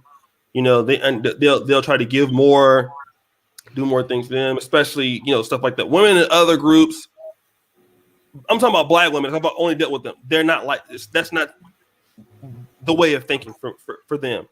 So, but you don't get as much, I would say, pettiness and things like that. But you're gonna definitely be paying for 100% of everything. Maybe their parent, stuff like that. Black women are more willing to meet you halfway in America, and you're gonna be able to share some cultural ties. You'll be able to. So I prefer dating African American women over women from Africa. If I have to be honest, I would prefer, because it's hard to say that when you lived out of the country for so long. If you go over to the Dominican Republic a few times, you don't live there. But when you've lived in Poland and or I was stuck in Uganda for a year. So there are things that you can be, you both speak English, you're both black, but they don't get certain things. No matter where black folks is from, if you take this any black person, any Baptist church, we all know the same songs. We're gonna know the same hymns. Be more lingo is different than DC lingo, is different than Brooklyn lingo. But if I stay there for like 20 minutes, I understand what you're saying. I can catch up. You could be speaking to a person from Africa, and a brother from B more start talking. They have no idea what he's talking about. Like they speak English, but a woman from Ethiopia will be lost. It's like he's talking a whole foreign language. So for me, I would say I would prefer African American woman, but it's bigger problems in the relationship on average. Wow. Okay. So it's more rewarding. That, it's more rewarding to be with an African American woman, even though it's in my opinion. Don't get me wrong, a black woman of any culture, but I'm an American, right? So it's for me, it makes There's more a lot of American men that prefer foreign women, so I guess that's kind of why I posed that question. Go ahead. Coming from a Caribbean background, that was the expectation of women who, like my mom and them's generation. And then once it came down, like they're dealing with these men of another culture, it's like, go get your college degree, go make sure you can take care of yourself, whether he decides to leave or not, because then you're only dealing with a broken heart and not how to regain your finances and how to keep your house afloat. And I think I would give that advice to any man or woman that when you date, even when you marry, make sure, because you don't know what's going to happen. Somebody can die or whatever. Make sure that you're buying a house or that you're buying resources that you can handle alone. So that way you can take the rest of your money if nothing's happening, if life is not happening like a flat tire, or now we got to do this and now we got to do that. You either have the money, and if those things don't happen, you can save the money, you can invest the money, you can make more money. And a lot of people don't go into it like that. It's like, oh, it takes two to make it like a boss. But if you're willing to put yourself in a decent sized home instead of the biggest home, and I think our culture, we have that problem. Like, once we got the flaws, but if we handle our money a little bit better, not handling our money comes from trauma from our community as well. But my grandmother was sent back to the Caribbean, so when she came back, she was already collecting rent at 11. She knew the value of property and stuff like that. She told me forever to buy a house, and I was like, I'm not gonna buy a house, because I'm trying to do this. Instead, I invested in more education. Then I met a man, got pregnant while I'm doing my master's, and then eventually bought a house. But had I bought a house at 20, honey, I would have so much equity. I just had a neighbor who moved who made almost $100,000 because she was a single woman who bought a house. And women are So not doing was that. she was single, you said?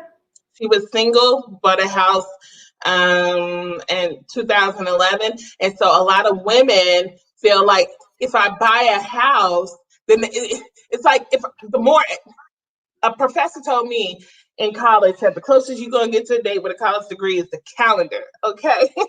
because so many women do not have college degrees, and men are like, you have a college degree, well, then I don't want to deal with you. And yeah. Say, Chica, real quick, I want to jump in because you made me think about the topic that you wanted to go, that we were talking about before. Remember about men, can women function without men? So when you were talking about college degrees and you were saying what women have accomplished, could you please bring up that list and just get back to what you wanted to address in that? Because I know it's really late too. O'Shea, I have so much respect and gratitude toward you for staying with us so long. So we're just going to touch a little bit more on, what we wanted to talk about, and then you probably need to go to sleep. I now have another stream, and I'm 11 minutes late for it now, but it's okay. Since I'm up, I have I'm gonna do another stream on my channel. But go ahead, I have about 5 more minutes. Even my mom called me, talking about, you got a stream on the other channel, so she'd be stalking my well, page. shout out to your mom. Thank you. Yeah, Thank you for. Well, you better go over there and go to the other stream. So see, I was feeling that vibe. I was feeling that energy. And so I wanted to just really get to that list because Sheikah, especially, not just Sheikah, but all of us on here, we really have been listening to the brother, Kevin, and we've been hearing about, women, you can't survive without men. So Sheikah, without further ado, just jump in and just present what you wanted to present, sis, before we let our guest go, the brother.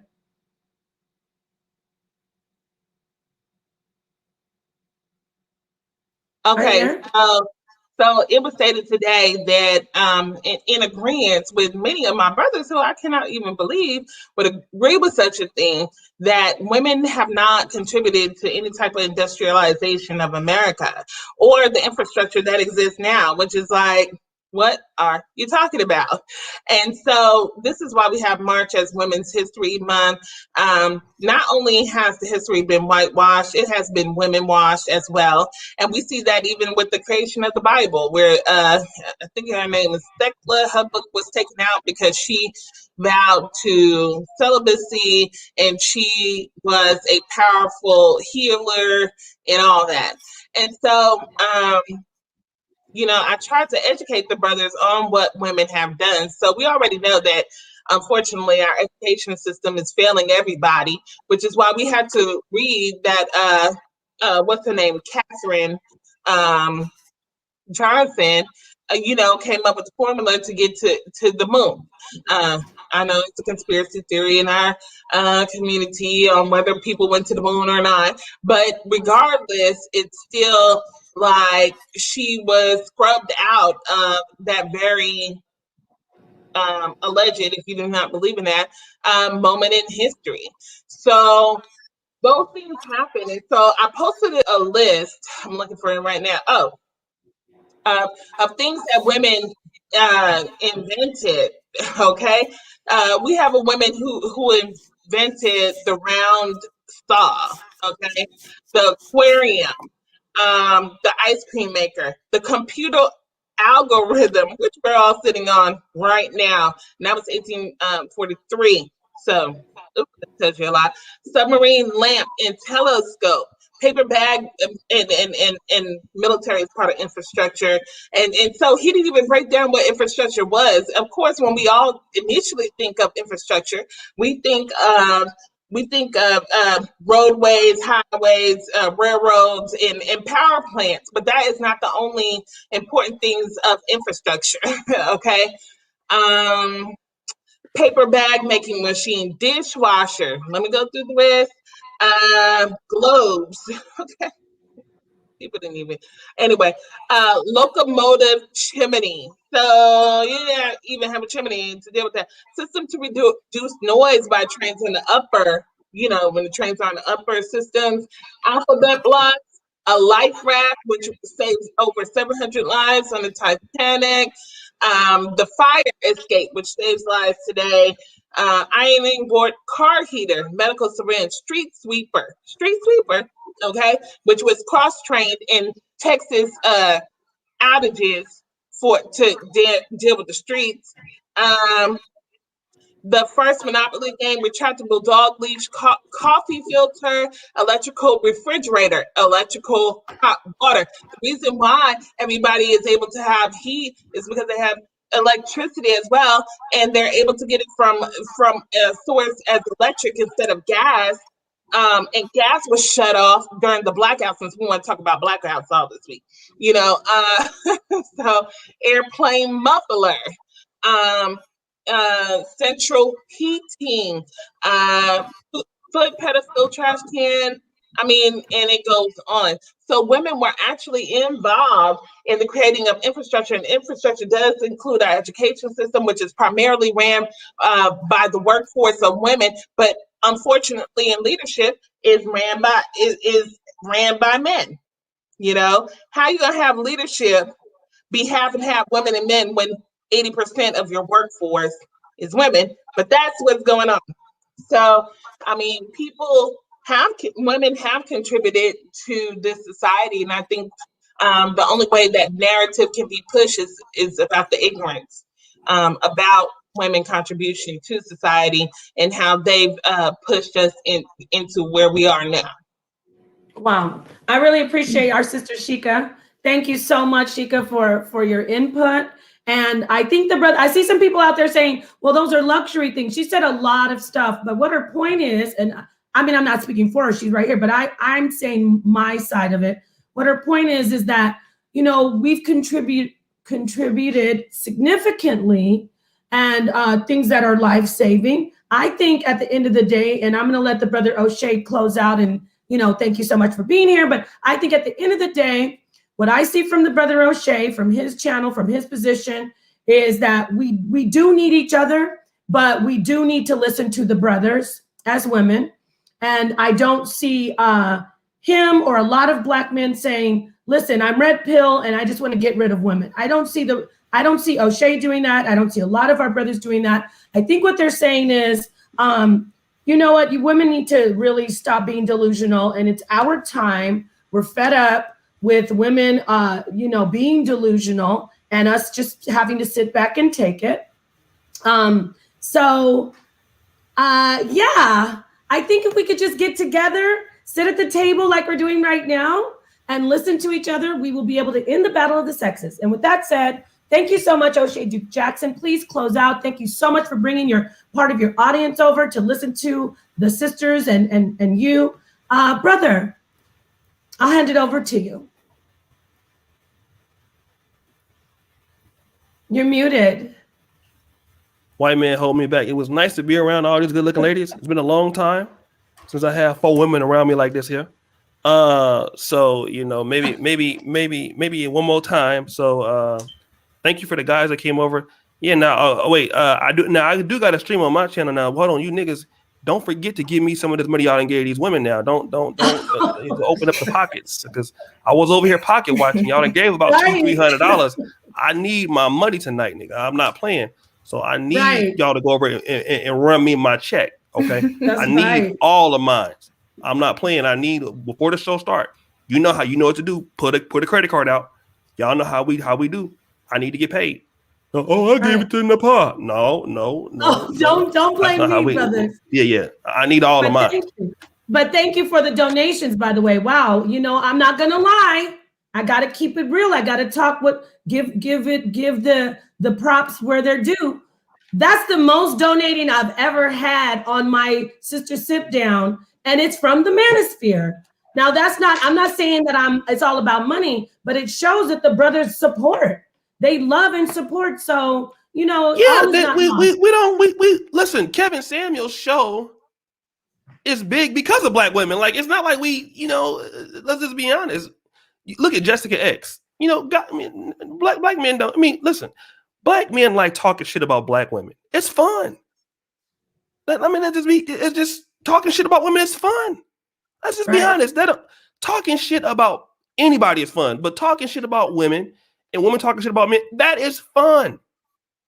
It's just, that's all, you know, 80% of it is talking shit about women. Talking shit about women is fun. I'm not gonna stop. And I'm pretty sure the women ain't gonna stop talking shit about us. But it's just all, and you know, for the most of it is commentary. But that don't mean that, you know, that brothers hate people or comment and stuff. That's just, you know, most people that comment stuff on YouTube, I'll never date you. See you in real life, want to ask you for your phone number. So, you know, that's how niggas are. So I gotta clap to that one because I had that happen. Some niggas like that. Like so. Oh man, you know, baby, I didn't. You know, people are phony in black YouTube. People will go in one comment section and say that, go to the comment section and say something else. So you know, you can't take a lot of what these niggas talking about serious. You know. Right. Thank you, brother. Thank you for your wisdom. Y'all gotta check out his channel. And by the way, I forgot to say, the brothers that came over here, please subscribe. I want, you know. Yeah, subscribe. Oh, awesome. Well, you got some of them when you came on my show, right? Some of them came over that time, didn't they? The brothers? Yeah. You mean they came on my channel? Oh, some of your brothers came over and subscribed to me. Yeah. When I was on your channel talking about polygyny, definitely. We have to support each other. I appreciate all the donations, all the support, all the brothers coming over, listening, and even more than the donations, believe it or not, I appreciate when brothers can hear our point of view as women, all of the sisters on the panel. And I appreciate that my sisters are listening to the brothers because it's about Black love, peace, and Black power, you know, and that's what we want here. We want to break those programs. We want to get back together and love each other and, you know, support each other. So, yeah, thank you so much, O'Shea. I can't say it enough. Y'all go over to his channel. If you have not been to this channel, it is like my daily thing, like I do just to listen to get, you know, pick up my spirits, think, listen to what brothers are saying. So yeah, much love and respect to you, brother. Thank you. And by the way, shout out to Sonetter, shout out to Sonetter, the king of Black YouTube. And you know, my a guy that I have a lot of respect for. He's really the best, you know, best coagulator of Black talent ever. I'm trying to come in second place, but you know, Sonetter is my hero. So I really love Sonetter, and he's done a lot for YouTubers like myself and help us get into this space. You know, I met a lot of people through him, George Macon and stuff like that. So, you know, I love Sonetter. I think he's done a wonderful job. You know, he won't let me rock the news over his channel though. He acting light-skinned about that. But we you know, he let me come over there, let me build a little something. I might come through there, you know, and work something out. But he need to call me though. But shout out to Sonetter. Definitely. You're coming on there, brother, because I got to do another. I want to do a brother. Sonetter, you know, Sonetter, he kind of acting a little light-skinned. I think that he got that Puerto Rican or something. You know, he half. You know how he be. So, you know, Sonetter, you know, he too big for me. But no, Sonetter, I love Sonetter. He does a really good job, and I don't think anybody can duplicate what he's been able to do. You know, I found Umar through him. You find everybody through Sonetter. So, you know, now I got Kevin Samuels though. I got Kevin Samuels on my. Now that's one for me. I got Kevin Samuels, but I can't beat Umar. Yeah. No, you did. But you know what? I want to, like I said, Sonetter's been saying he has so much love for you, and he's the one who also suggested that I bring you on. He's like, you brought an Obsidian, you got to bring on my brother O'Shea.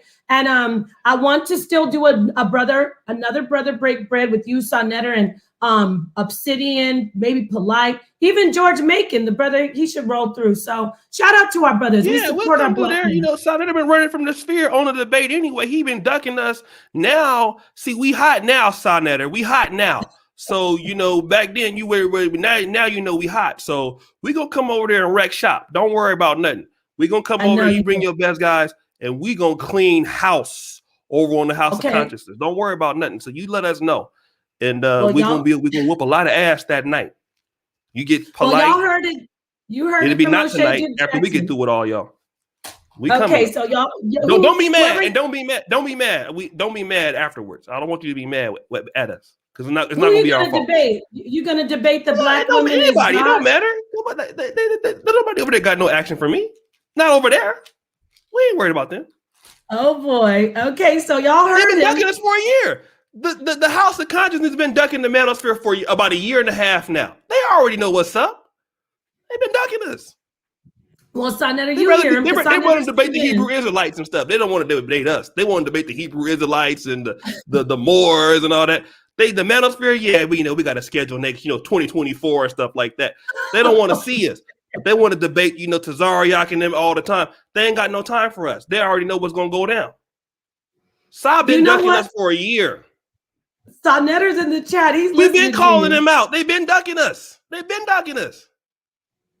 So, O'Shea, are you prepared to debate some sisters, the manosphere against the women? Come on now. Let's be honest. We're talking about me here. So that's no problem. Let's talk about something that's actually a challenge. But Sa, I'll be looking forward to the call. You have my number. Okay.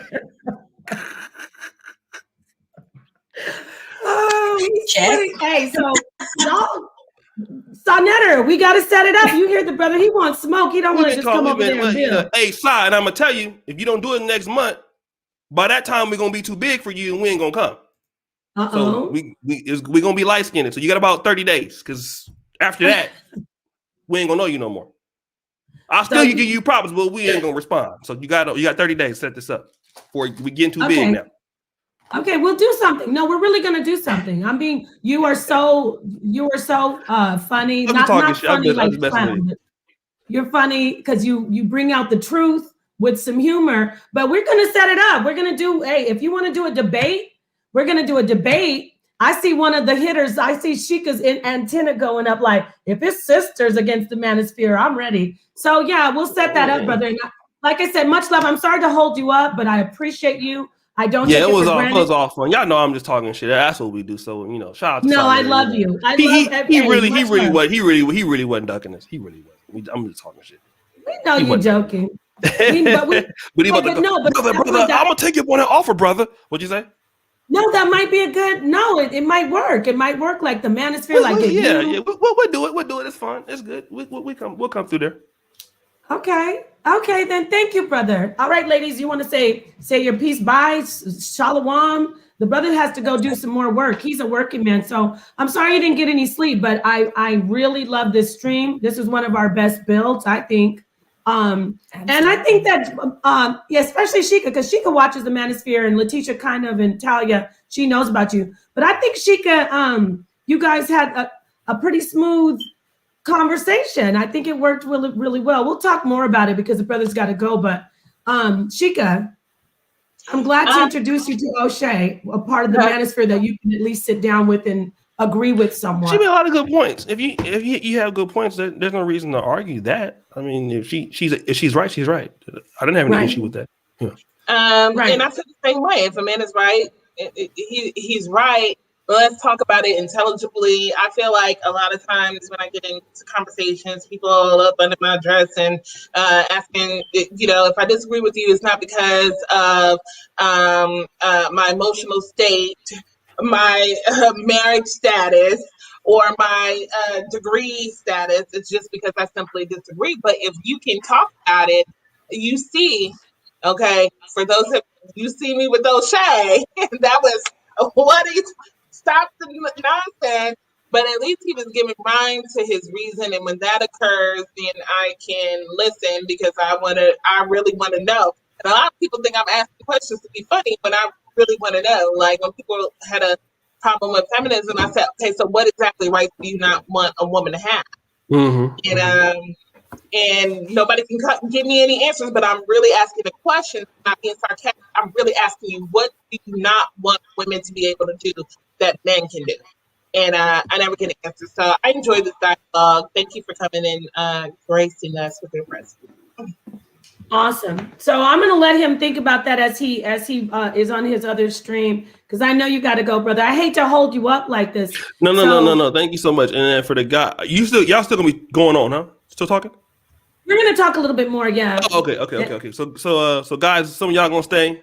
It's cool. I'm going to start the stream. So thank you again. It was really fun, and see you next time. Thank you so much, O'Shea. Much love and respect, and definitely it was fun. It was fun for me. What do you think? See, thank you to his audience, by the way. Those of you who are leaving, thank you so much for joining us, whether you agree with the ladies or not agree. I'd love that we can get together and, go on different platforms and listen to what's going on. Like we listen to the brothers, you listen to us, and hopefully we'll find a common ground where we can start to repair and build. So thank you for joining. Thank you for subscribing, and thank you for donating. All right, ladies. All right, sisters, before we close up, let's have a little bit sip and talk about what we've been talking about. What did y'all think? Isn't he awesome though? Don't you love him? Tell the truth. I loved it. Definitely. He's a cool I brother. couldn't say much because I didn't have any rebuttals. I even you agree with everything.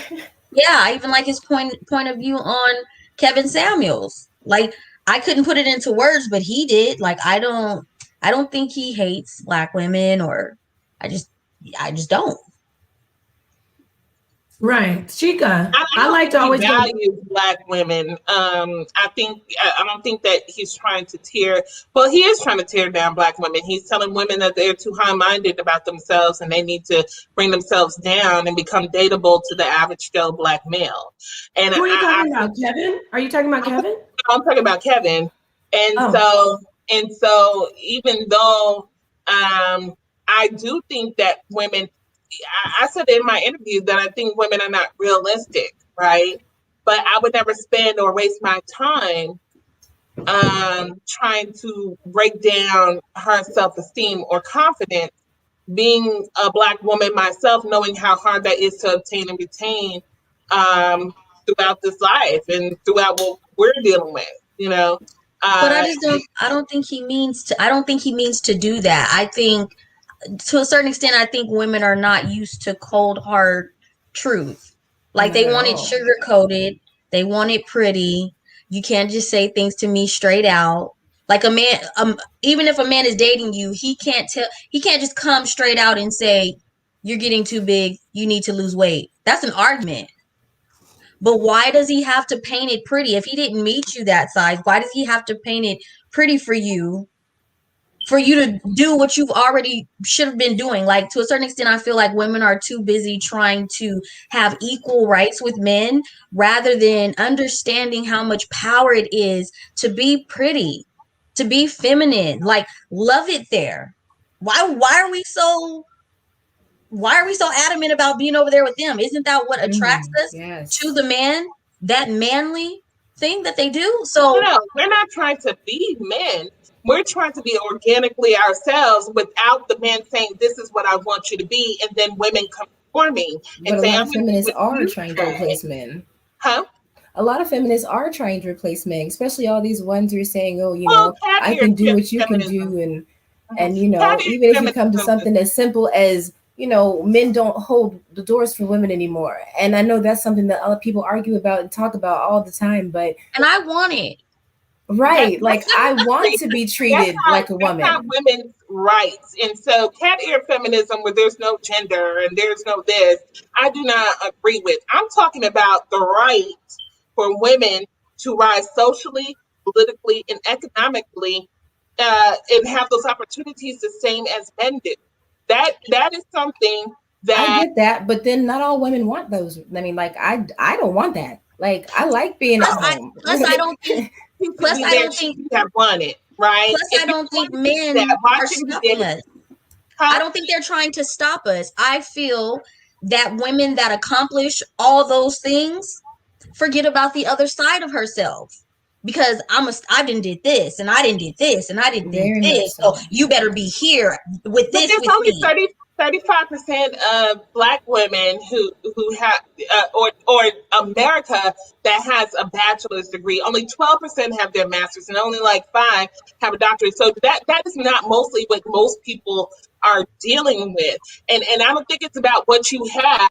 And well, you'll agree with the man saying, "I have this, I have that. I want this type of looking woman." But if a woman has what she's supposed to have, and she is actually bringing income and income that will make a difference, income that will be able to make people make different moves, she's not allowed to have any qualifiers on what she wants and what she is looking for. I think that if you Yes, she truly is. do unto others as you do unto to yourself, you treat them with the same respect, point blank.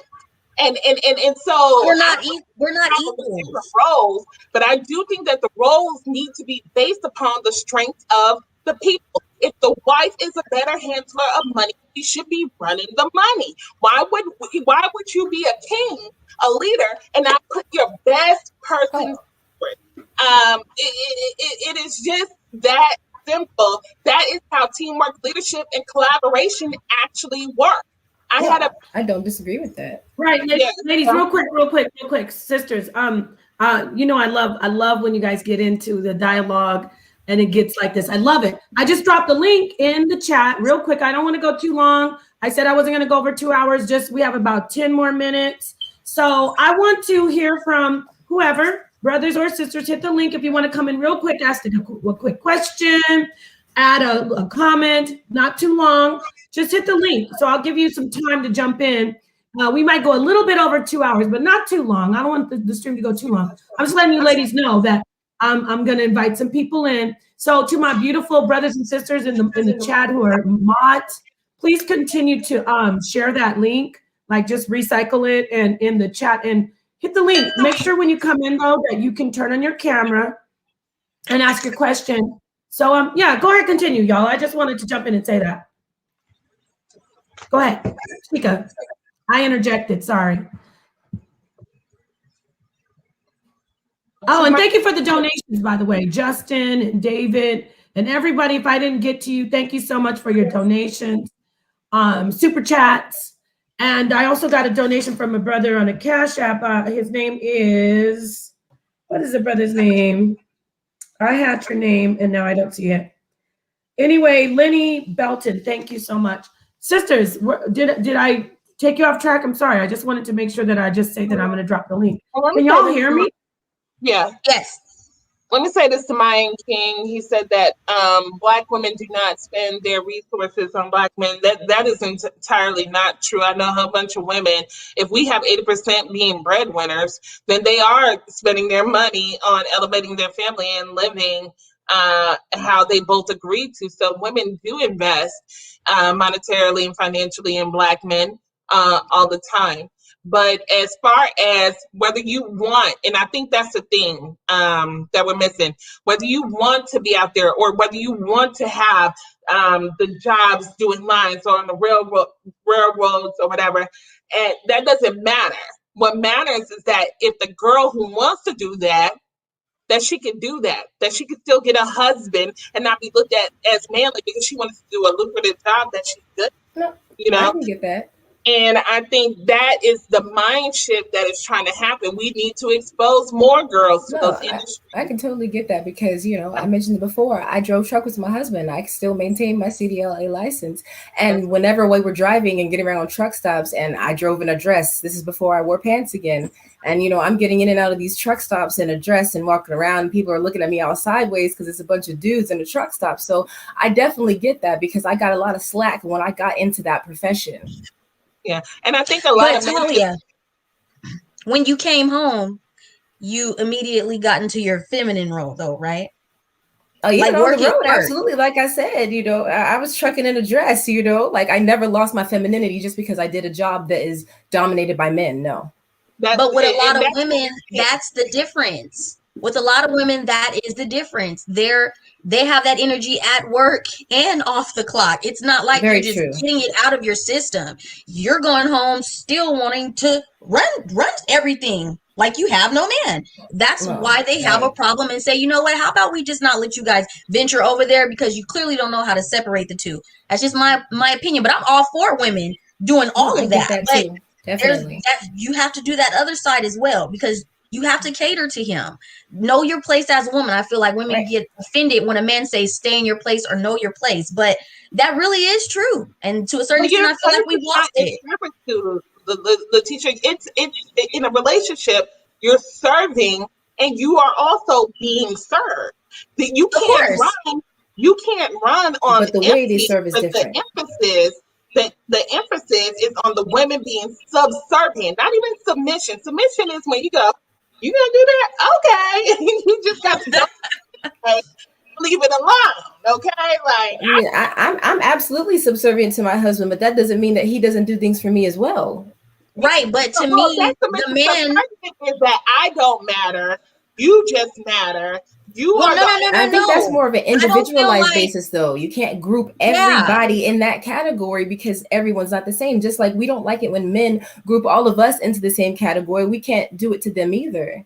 Well, I'm just talking about the little definition of subservience is that nobody matters but that that's the literal definition. Well, then, submission is that I submit authority to you because you are my man and I don't want to be alone. Well, you definitely have to, the man has to deserve your submission. If he doesn't know how to lead, then what you look like giving him that power. Thank you. Absolutely. I agree. So to me, I speak on it from my point of view because I often feel like it's more of the women that are not in their role. It's not the man that's not in his role. Very much so. It's us. So Very I have much to speak so. to us so we can get it together. Like we keep pointing the finger, but but I disagree with that only because women are left in that role a lot of times. Show me an independent woman, and I will show you a man she cannot depend on. If you're sitting up there saying he's going to do this, he's going to do that, he said he was, and then he doesn't. How many? So O'Shea brought up that black men have been dogged in the media, but when we look at things like why do fools fall in love? Waiting to Excel, we all have seen that guy. We've all seen that guy and have experienced. Even Roxanne Shante, she did her story, and it was like she was ragging on men, but she had men in there who were about her life as well. But she's talking about her story. So let's not act like those type of men don't exist. We all have not met them. We have, but there were signs before destruction.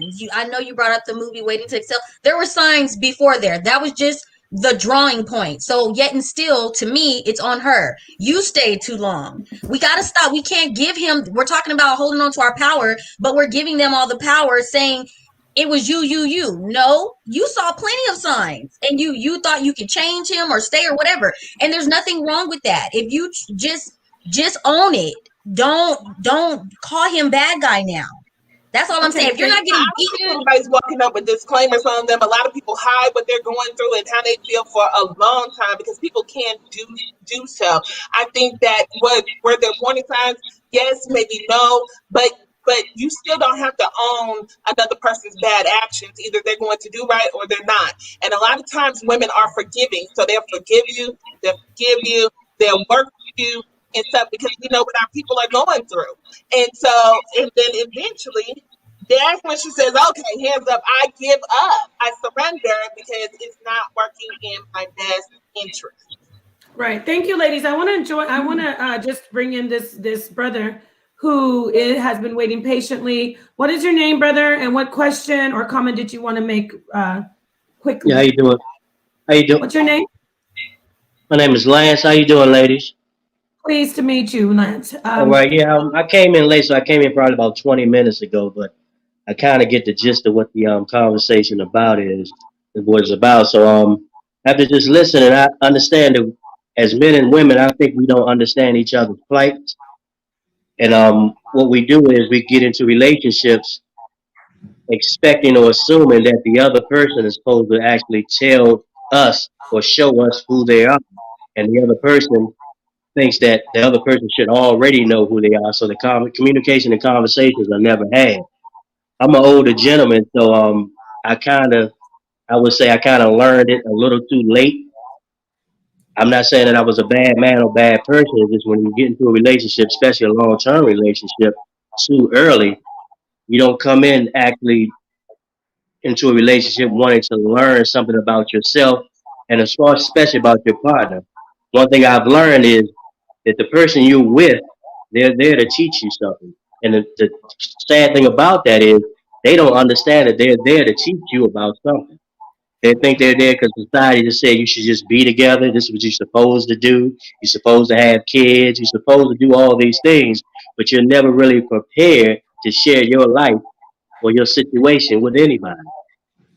So when we come in unprepared, this is the reason conversations like this are should be made. But you have to understand a lot of this stuff is not by coincidence. I honestly believe that was an agenda to separate the black family decades ago. So we're left here right now trying to find out or fix the puzzle, or fix the problem, but we're coming in the problem unprepared.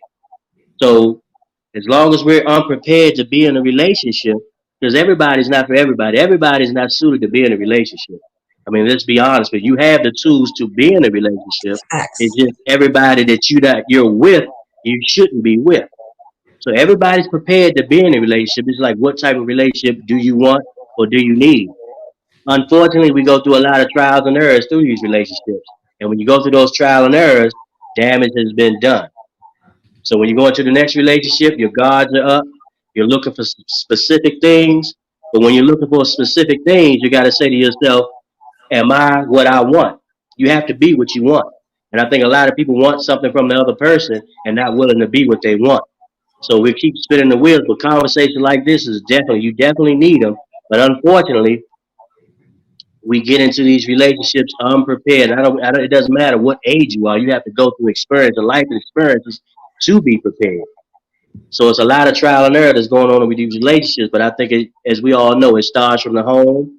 And if you're not prepared when you're young, when you get into relationships young, you're expecting your partner to be 100% ready when they're not. Because a lot of people are missing out on a lot of things to prepare them for relationship.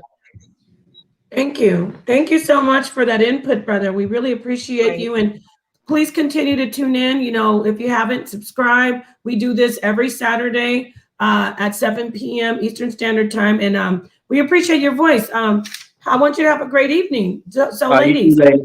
Y'all be safe. Thank you, brother. You too. So, before we comment on that, I just want to let brothers waiting in the back. If you don't have on your camera, unfortunately, you can't join the conversation. So, you're going to need to turn on your cameras. So, ladies, what do you think about that? That was pretty wise information that he added, right? Absolutely. I agree. Yep. Yeah, he was great. And it's the only thing that I would be cautious of is, yes, we need life experience to learn what we really want, but we have to also understand that life experience is coming at the cost of another human being. I would rather push the notion that we need more training in how to deal with conflict, relationships, and more supervision of our elders who are successful at it to help in our community get to a healthy status. Yes, thank you. Welcome. Excuse me. Welcome, brother. Your name, it says T-Pain. Is that your name? No, that's a nickname. My name is Vantel Cherry. Your name is, excuse me, got what? my name. Vantel Cherry. Can you hear me? Your name is Vantel Cherry. Van, like you Vantel drive a van. Cherry?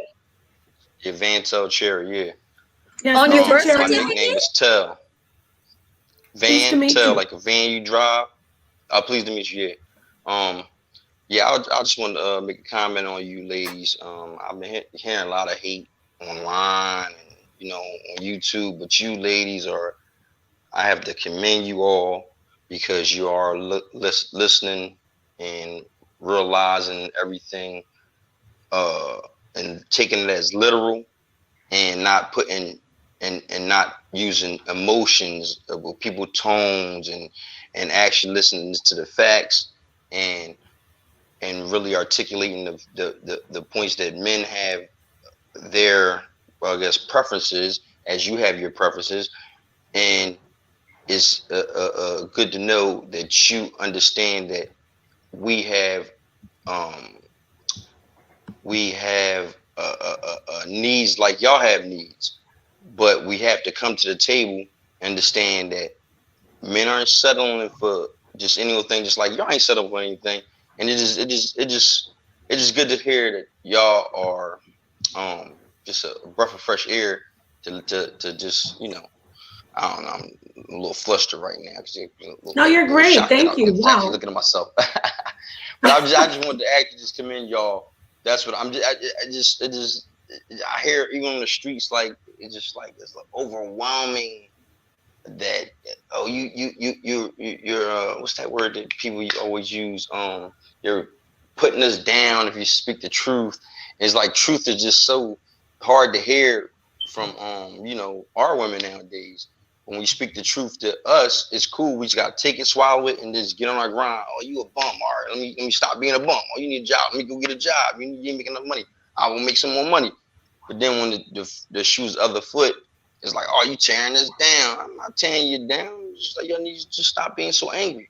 You know what I mean? Or you need to be a little bit more submissive. Not saying that you need to, not submissive like a dog, submissive like knowing the head and allowing a man to lead. And and we all can agree that a woman is the weaker vessel. And y'all still supposed to support us. Now I ain't talking about some bum on the corner that ain't got no drive. And I'm talking about a man that has drive and actually is trying to do something, trying to build his family. That's the person that should be taking the lead, because that's probably what attracted you to him in the first place. Oh, he has drive. He has control over his life. He's heading in the right direction. You don't go and try to take the wheel once you get in the car now. Oh, so we going this way, we going that way. You know what I'm saying? I don't know. But I just wanted to actually just come over here and commend y'all on what y'all was saying. Wow, thank you, brother. Much love and respect back to you. Just to hear you say that makes a big, it's important for us, because that's what we're doing this for, just so we can, come together. We can listen. We don't all have to agree with each other, but we hear what you're saying. We hear you saying, look, we get criticized as men. We're going to tell you about the things we don't like about you as women. But like the brother who was just on, O'Shea, he does it in a different way. He doesn't do it in an abusive, tearing down way. And that is what I want to focus on. We're going to have the manosphere, but when we do have the manosphere, I think we need brothers need to listen to brothers like O'Shea, who don't sugarcoat, but who still want to build and still love their women. So yes, thank you so much for that, for those words of exhortation and letting us know that you appreciate us, and we appreciate you too, brother. So I'm going to go ahead and let me add one more. Can I add? Sure, go ahead. One more thing before I go. Growing up, I kind of shied away from the high yellow, quote unquote, pretty girls, because I didn't like their attitudes, and I also started to lean into, I guess, the darker sisters, because they had a better attitude, and they probably wasn't a dime in the world standard. They might could have been a 7 or 8 or 6 or whatever people want to standards, but it was their attitude that catapulted them above those quote unquote stuck up girls. And all of your attitudes are beautiful, and when you have a beautiful attitude, it can shoot you up to the sky. I'm trying to tell you that. So y'all just keep up with your attitude, and I love y'all all beautiful outside, and I can also see that y'all beautiful inside as well. Oh wow, thank you, brother. We love you. Peace and black power too. All right, brother. Oh, okay, you too. Wow, that was nice. And we just heard from a brother We heard from a black man saying, hey, you might be the most beautiful thing, but if your attitude is wrong, you're not going to be valued over the other women. We heard it from a brother. Facts. Because y'all know how I feel about the rating thing. There was another brother waiting in the back. Sorry, Anthony, I didn't get to you. We're going on 10 minutes after 2 hours. I think this was a good build. I love my sisters. I love my co-host sipping on some sister sip down knowledge and information. What do y'all think about what the brother said? I want to ask you. Did it make you feel warm and fuzzy inside like me? Absolutely, yes. Chica, we got to run it by Chica. So I like what he said, and I'm glad that he clarified what submissiveness is. And one of my favorite stories from the Bible is Abigail, and Abigail was considered a definition of submission because she worked in her husband's interest, and that's what women, specifically in our community, have done and do. So hopefully this can, or there could be more sister platforms that are more interested in bridging the gap instead of winning the war. Right. And I think good point. Good point. One saying that we want to rule over men. We just want the opportunity to do the things that that can earn us money, that can make us great. And there are some women who don't desire to be women, not women, but married or have children. Why should they be limited because of their gender? Oh, and we're going to bring that up on another stream. You bringing up some more, you bringing in some other topics that we need to really sit down and address. We're going to talk about those sisters. Some people call them spinsters, but we'll see, right? I mean, some people, there's definitely a negative aside to women just being alone and just not wanting children. There's a lot of negativity that hangs over that whole status. You agree with me on that, right, Shika? Like there's a lot of negativity behind that. So we can maybe address that on another stream. Or even the women who go into those industries not being viewed upon as marriage material because they are in these, jobs that men are supposed to be doing, Right. Pleased to meet you, brother. Anthony L. I'm glad that you joined us. Well, did you have a question or a comment for us? A comment. Pleased to meet you. Can you hear me clear? Yes, brother, we can hear you. Oh, yes. I was just going to say, definitely agree with what the brother was saying. A lot of men, we would rather kind of go down in looks and, the attitudes and stuff like that to be able to get what we want. Like, I'm one of the younger guys. I'm 28, aircraft tech, been making six figures since I was in my early 20s. So young, established, but, in the dating life, if a woman has a bad attitude, and I would rather, kind of move forward versus to continue with her. And me as a man, like you guys have said, hey, if you're a man and you're successful and you're asking for something, you have to bring that to the table. And in your personal life, it's kind of hard to really, meet women that's kind of like willing to do it because they have the independent mindset like, well, I don't need you or I can't trust your judgment. So that's one of my personal experiences that I've had. Can I ask you to define a bad attitude? Bad attitude is just almost like it comes almost like along with the mindset. Like, okay, for example, we say something or we're like, hey, this is what we want to do, and then almost come out with that argument without having a basis, like just to do it. Like me, for example, as a man, I always look back and say, hey, to my woman, is this going to cause a problem? Is this going to stress her out? Is it worth me bringing it up, or just correct the problem and try to come from it at a good faith background? So almost coming at anything that's small that you would bring up and have like animosity, want to argue, want to create a problem that's not really necessarily needed. Right. So just picking, kind of like henpecking, what they Yes, say, right? henpecking. Picking at things. Yes. Let me ask you a question too. I want to ask you since you're on here, and we appreciate you sharing with us, brother. You mentioned that you make 6 figures, so you would be considered a high value man according to what we hear in the manosphere. So with you as a high value, excuse me?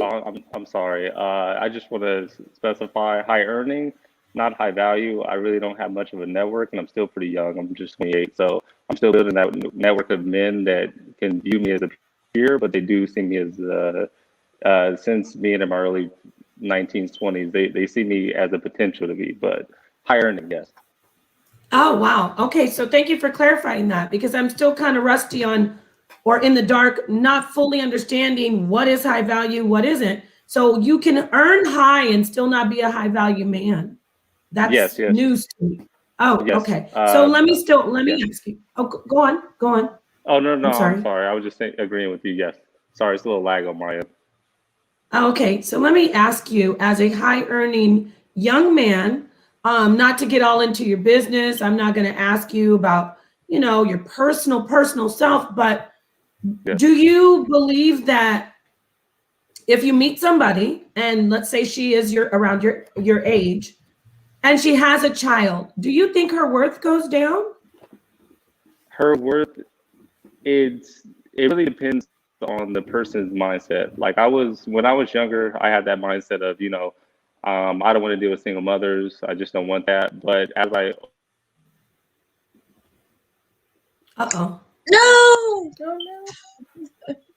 He froze. He was doing good. No, I was interested in hearing. Maybe he'll fix his connection. Yeah, that was a good question. Yeah. Wow. Okay, so I'm gonna give him a second. So, ladies, I think he's refreshing. Great. Are you there, brother? Hello? Hello? Yeah, you froze right when you said you had a change of. You were saying something. I don't want to put words in your mouth. Go ahead and. Oh, yeah, yes. I was saying that when I was younger, like 19, 20, I did have that mindset, but I realized that, wait, okay, there are people that been through life and made the mistakes that, not that children are mistakes, but like, let's say, typically what at least I ran into is very, very often that a woman is young and that a man that isn't worth a lot, because when I speak to the women, they do say like the character of those men that they basically manipulated and kind of squeezed their way in, and that pretty much got a child from that. But from what I've seen in my personal anecdotal experience, that these women will almost learn from that, because it's not like they're just popping out babies one by one. They chose wrong one time, and a wake up of doing it by themselves as a mother with a bad man makes them realize, oh wait, this isn't a good thing to repeat multiple times. So they're a little more serious on their mating options, and they take it more serious. So it devalues. I wouldn't say, okay, let me correct. It has an impact, but it's not necessarily the worst impact, except for men that are, let's say, I see how they look at it. I want to start my own family. I don't want to come into a relationship with one. But those men, you also have to kind of open up your mind, because just like you meet a woman with a bad attitude and you won't settle for that, you can meet a woman that just happens to have a kid and say, okay, well, I want to go down in looks to get what I want. Well, if you want something, you might run into a woman that has one kid, but you say, you know what? She is amazing. She is good. I gave her a chance. Yes, she did make she had a decision in the past that does affect her, but, change it up and say, okay, well, moving forward, you just can't be shut out to it, is basically what I'm getting to. But I see the arguments on both sides, but just saying, oh, well, that devalues her fully and says like it makes her unattractive or you don't want to be with her, is just closed-minded. And you just can't support people that, fully closed-minded, and just say you have to be open to that woman with children. So I'm not going to say it devalues her. It just changes the perspective of it. That is an awesome answer, and I think that's what you articulated a lot better. Articulated it a lot better than I think I have in the past. What I'm saying is exactly what the brother says. You don't just look at a person and if they have children, you just instantly say, okay, she's devalued, or this is a big deal. This is a deal breaker. It depends on the person. But I agree, when you go into a relationship and children are involved and they're not yours, it does put a stress on the relationship. I've never said no about that. So and I do respect a man or a woman's opinion. If a woman doesn't want to be with a man with children, that's her absolute right. If a man doesn't want to be with a woman with children, that's his absolute right.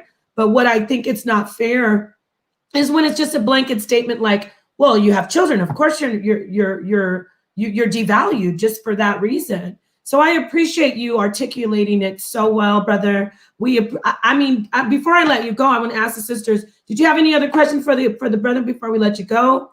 Before we let him go? Thanks for coming on. I just want to clear up a stat as we're talking about women and having children. A stat that's put out there is that 51% of Black males don't have kids. That number is actually including dating age, which is 15. By the age of 40, Black men, 80% of Black men have children. Most of them get them by the time that they're 25. So let's get that stat out there and let's get it straight, because the narrative that is coming out from that is that all these women are having sex with just a small group of guys and everybody else is okay. That is just not true.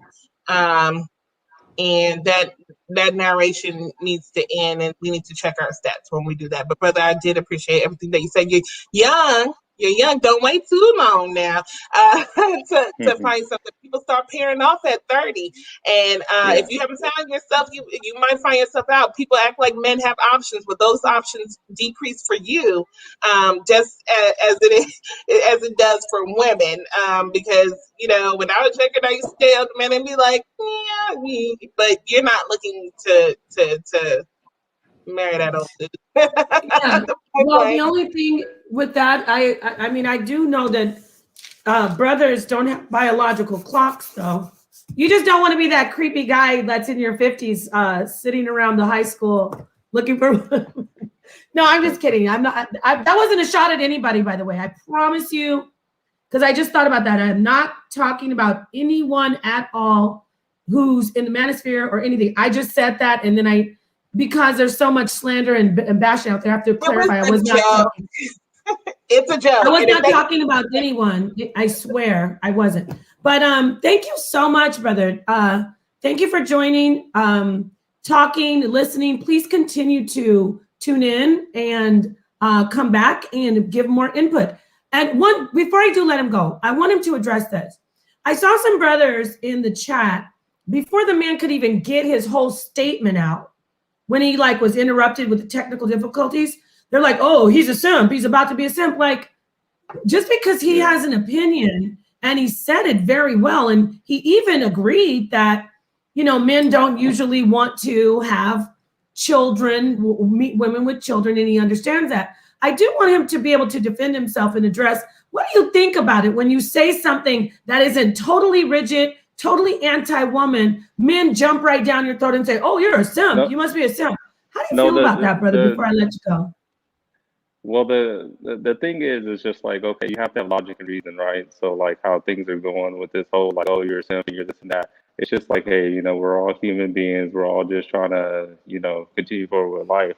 Well, me, I know the brothers. I see them all the time, and I'm that same guy. Well, not the same guy, but I'm that guy. Okay, well, this guy's simping, but you just can't. Agreeing with someone else isn't just automatically, oh yeah, you're simping. It's just being a logical way of things. Basically, what I'm saying is that, okay, well, you can't just cut off your options, but I do see that, okay, well, if a man is high value and that's his standard, it says, oh, I don't want no women with children, he has every right to say he can X that out. But that's him on a personal level. Now, for the general audience, no, because I've met very, great women that had children. Just like me, for example, it's like I have a brother who's doing, 28 to life, and he sacrificed everything for my mom. People could be like, oh, well, he was simping, he was doing this, and he was, doing whatever he could have, got locked up for it. But his sacrifices led me down to say, okay, well, I'm the man who I am for his sacrifices. It's not necessarily a bad thing. It's that,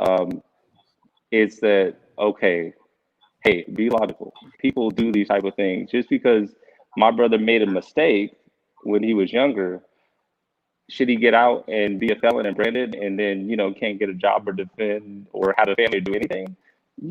So that's the mindset I'm looking at it, because I wouldn't want no one to look at me and my past and my mistakes or what I did wrong and just X me out just based off that. But also too, I do see their side, but you can't just say, oh, because who you were 10 years ago and you made a mistake, it shouldn't just brand you off. So fellas, have a more open mindset.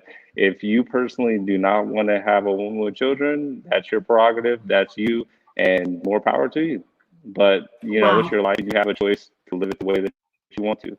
But if somebody is okay with it, and I'm one of those guys out there that hey, if a woman disrespects me or doesn't follow or respect my lead, then I'll drop her just like anybody else, because we have a life to live, and you have a standard, but you have to bring to the table the standard that you're asking for.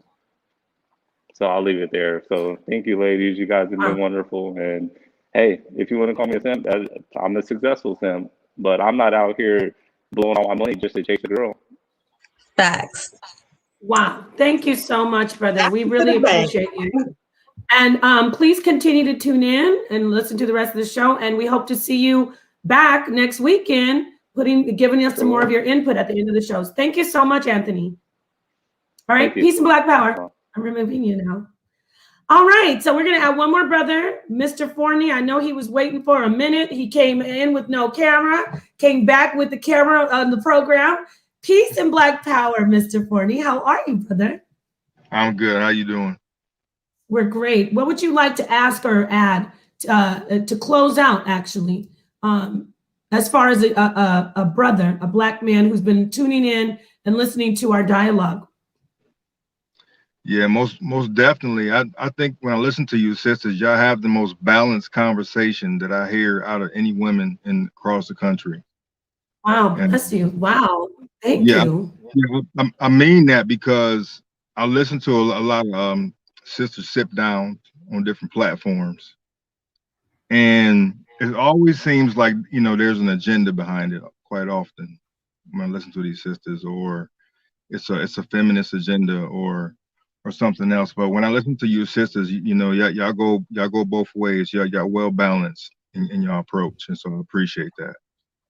Wow, bless this brother. Thank you. But what I wanted to say real quick was, we're talking about a lot of problems between men and women, and I think one of the things that is the issue is that we're not educated about relationships. We're not educated about male and female. And so what's happening is, as the seasons change and as life changes, we have these different transitions in life, and we don't know how to manage these transitions. Because a woman is not the same as in her teenage years. She's not the same when she's 20s. She's not the same when she's 30s. She's not the same when she's 40. Her needs change. And a lot of times men, when the woman needs start changing and she start changing, we like, oh, what's up with you? You effing somebody, what's going on? You flipping all of a sudden, And we don't understand them transitions, but it's not necessarily that all the time with women. It's just that we have to know that these things is coming, just like the spring is coming, just like the winter is coming, just like the fall is coming, just like the summer is coming. These things is going to happen with relationships. And we need to know that people are gonna change, and then even sometimes we might not be with the same person while you with somebody. You might break up while you still together. You know what I mean? It's some real things going on, and sometimes we need to hold up. Forgiveness got to be applied, because we don't know what we're doing, out here. And so the big thing with me, is history. We got to understand from a historical standpoint that women been oppressed, for sure. And that came from the Vatican. That came from colonial law. You can beat your woman. They got laws like that. And you can do all the disrespectful stuff to your woman. And then the priesthood, you know, you don't want women around. So all of that got infiltrated into the society historically. And then vanity is out of control right now. So you hear a lot of brothers expressing things of women, they can't control women and blah, blah, blah. It's not about control, you know, but that vanity aspect, that's like kryptonite to a woman, you know what I'm saying? But ultimately, we got to apply love because it can get real complicated. And love is what's got to take over everything. When we just got to just realize that when we're going through these different age periods, that, you know, we gotta, you know, that man that was such and such in his 20s, you look back, he's different now in his 40s. He don't make the same mistakes that he used to make with dealing with these other women and other relationships, because now he's a lot calmer now. And you as women, y'all used to run around and do a lot, but y'all don't do as much as you used to do in the later years. Everybody start playing games, and they don't know the seats. You know what I mean? And we gotta like deal with different education. You're bored, brother. Excuse me, brother. You're borging right now. We can't really tell what you're saying. Your connection or something. We heard you so far up until I told you you're borging. My bad. Is my voice going out? You're better now. Yes, because I want whatever you're saying. I want it to be heard. You know, so you're fine now. My bad. And so what I was trying to say is that, you know, we got to apply love because, you know, basically when we go through life in these different seasons, these different ages, we change physically, we change spiritually, our sexual needs change when we in our 20s, when we in our 30s, when we in our 40s, our mentalities change. And so we really got to start applying love. We don't know everything, you know, and like right now, it's a lot of shifts in our culture in hip hop and rap music. Women is really giving way to vanity right now, you know, and that's what a lot of brothers are trying to express to you, but they don't know how to say it, you know, is that, you know, and women go through these different shifts, we think because they're messing around with different dudes. It's not always that. It's just that women is going through different shifts. We in the Aquarian age under the Aquarian lights. That's a feminine energy, and so we need to understand how all of that's shifting at the same time. So it's our educational aspect, and it's the fact that we're not applying love, and we're too quick to judge and run away from one another. That's the problem, and that's why relationships ain't lasting. We need to understand the cycles. This stuff is gonna happen, and we need to be patient. That's why we keep breaking up. Wow. So I appreciate your input. Any ladies, before we let the brother go, he said a lot of very deep, he made a couple of deep, profound statements. Some brothers out there don't agree, but the brother has a point to, you know, y'all might not agree, but he's onto something because it you know, it does boil down to, I'm just sidebar. I don't agree with everything he said about the changes so much only in women. I do want to say before I pass over to the ladies, it's not that I don't agree about the changes in women, but I think it has to be a balance because men change too, right, brother? So sisters have to realize that men change just like women. Like a man, I don't think a woman can get away with, you know, mistreating her husband, and then he's supposed to sit back and go, well, she's changing. I think it has to be, and not just mistreating, just not treating him the way she was treating him before. I don't think that a woman could go, well, you know, I'm changing. I think it's a bit unfair and lopsided unless you both say, hey, we both change. You're not going to use that on me. You know what I mean? So, but other than that, I agree with you for the most part. But the whole changing thing, I think you give women kind of more of a window to make excuses for not doing what they should do. And I'm not saying about you personally, brother, but there are situations in relationships where women do not treat their husbands right and where men don't treat their wives right. Mm-hmm. I don't think, you know, I think it has to be a balance. I think you have to always balance and level the playing field so one person can't use something over another. Like, for instance, when we say, and I'm going out there, ladies, well, you know, I'm cursing you out because it's my time of the month. If you were just sitting there reading a newspaper and she kicks your feet out the way and says, well, you MFer, and he's like, what's wrong? Well, it's my time of the month. That's not, I don't think women should be able to use things like that as an excuse. So I know that's not what you were trying to get at, but I just want to make sure that I clarify on my end. That's the only thing I didn't agree with. But other than that, you said a lot of wonderful things. So I'm gonna pass it over to sisters or to you and let you respond to what I said. But he said a lot. The brother had made a lot of good points for the most part. Anybody?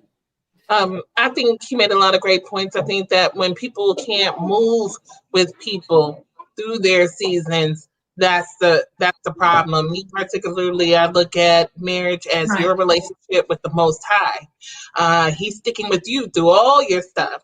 Then this is your turn to return the favor and do the same. Which a lot of people don't get. They're like, wait a minute, you got to leave at some point, or you got to this, whenever they see a woman not being their happiest, but in a marriage, it's going to go left. It's going to go right. And I think people are really not prepared or have the skills to deal with that at all. I think a lot of people get into relationships to heal their loneliness, which is not anybody else's job to fix or to make themselves happy or to check a milestone. And that is not what that's for. So yes, brother, I agree with you. Thank you so much for coming on. Thank you for those points too, Shika. I like what you said. Like, there's things are changing. Everything's changing. We're growing. We want to be changing for the better, right? We always want to elevate ourselves. So any of the other sisters, before we let this wonderful brother who jumped in and gave us all the love that you gave us was amazing. I'd love to hear a brother say, we're working. I don't want to ever be seen as we're on here bashing brothers or trying to shut down the brothers' voices. So thank you for that, brother. Anybody else want to address what the brother said before we let the gentleman go? No, you ladies covered it, and so did the gentleman. Thank you.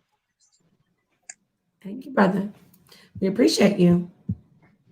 I want you to continue to tune in like you said you do. Oh, one thing I do want to say to you, my brother. I need to make this very clear. We are the only Sister Sit Down on the internet, okay? But I know what you meant, though. I know you meant like the sisters powwowing, kitchen talk, sipping on their drinks.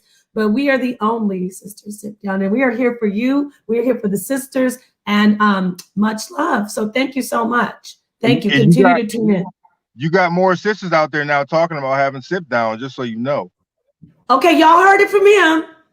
Yeah, y'all heard it. No way.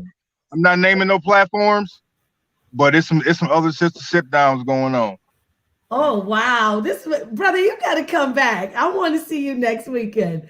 This is our brother Bet Fournier coming. He's going to be one of our correspondents. I feel it. I feel it in my bones. If you have me, I'm doing it. He's on location. He's going to be one of our investigative reporters. Anyway, so thank you so much for joining us, brother. I want you to have a wonderful evening, and peace and black power to you and your family. All right, shalom. Okay, yeah, that's okay. But guess what? We want the sisters to do sip downs, but they could also, while they're out there sipping down, just like the brothers, come over and join us, except for, wait a minute. Peace and black power to my sister, Sister Noble. I like to call her Queen Noble. She did roll through and do a wonderful sip down with us. I love her. Thank you so much. She's going to be joining us again. I have her lined up to come in. But, the brothers come in as guests.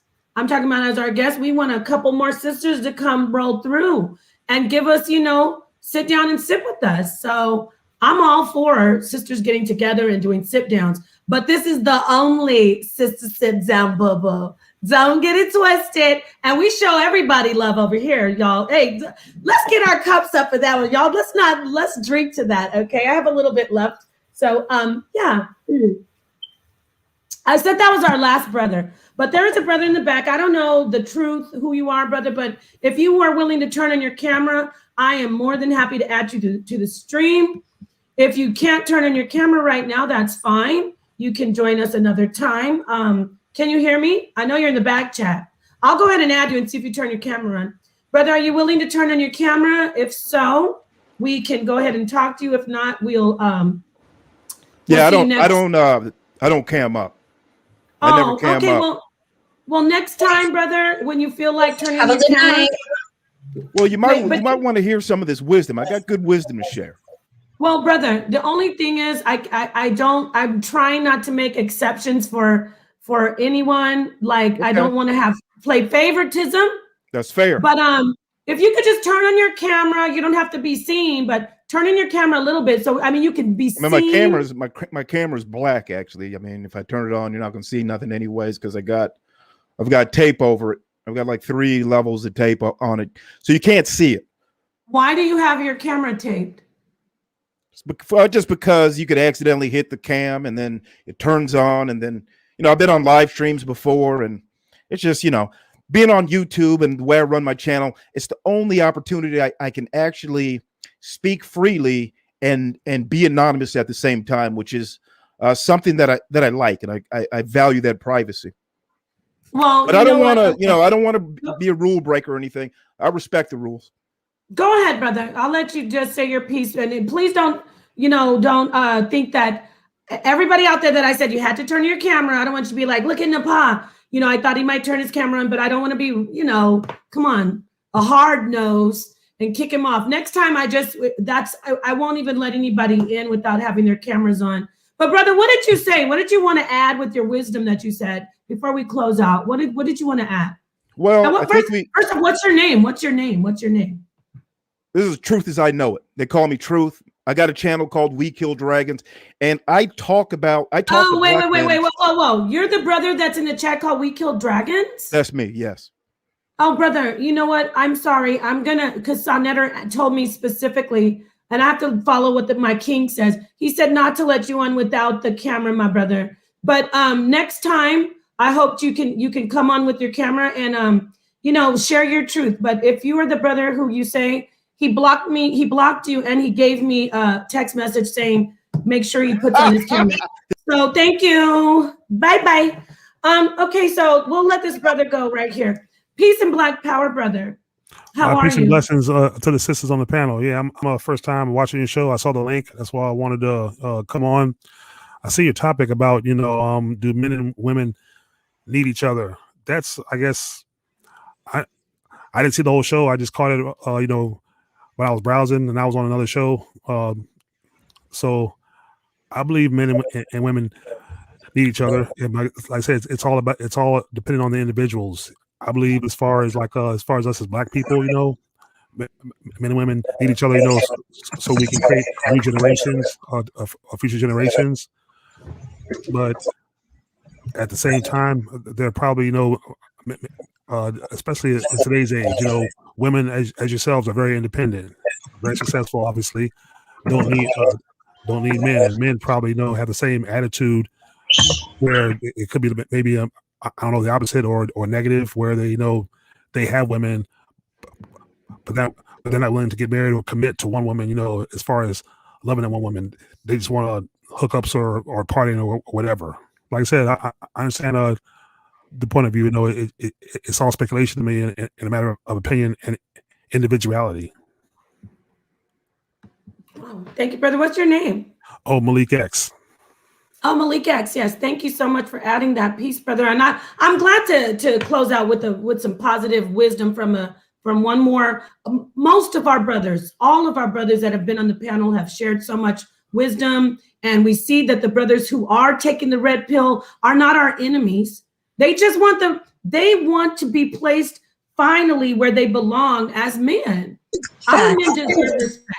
Our men deserve respect. Our men deserve to be, if you're going to be with the woman, you're a woman, you should be able to submit. But submission doesn't mean that you're a doormat, sisters. It doesn't mean that you're have a duct tape over your mouth, or that you're a toilet or a buffet. That's not what submission is. And hopefully, most high willing, next weekend, we will talk more specifically about submission, and we'll talk about how you're supposed to respect your man and how your man is supposed to respect you.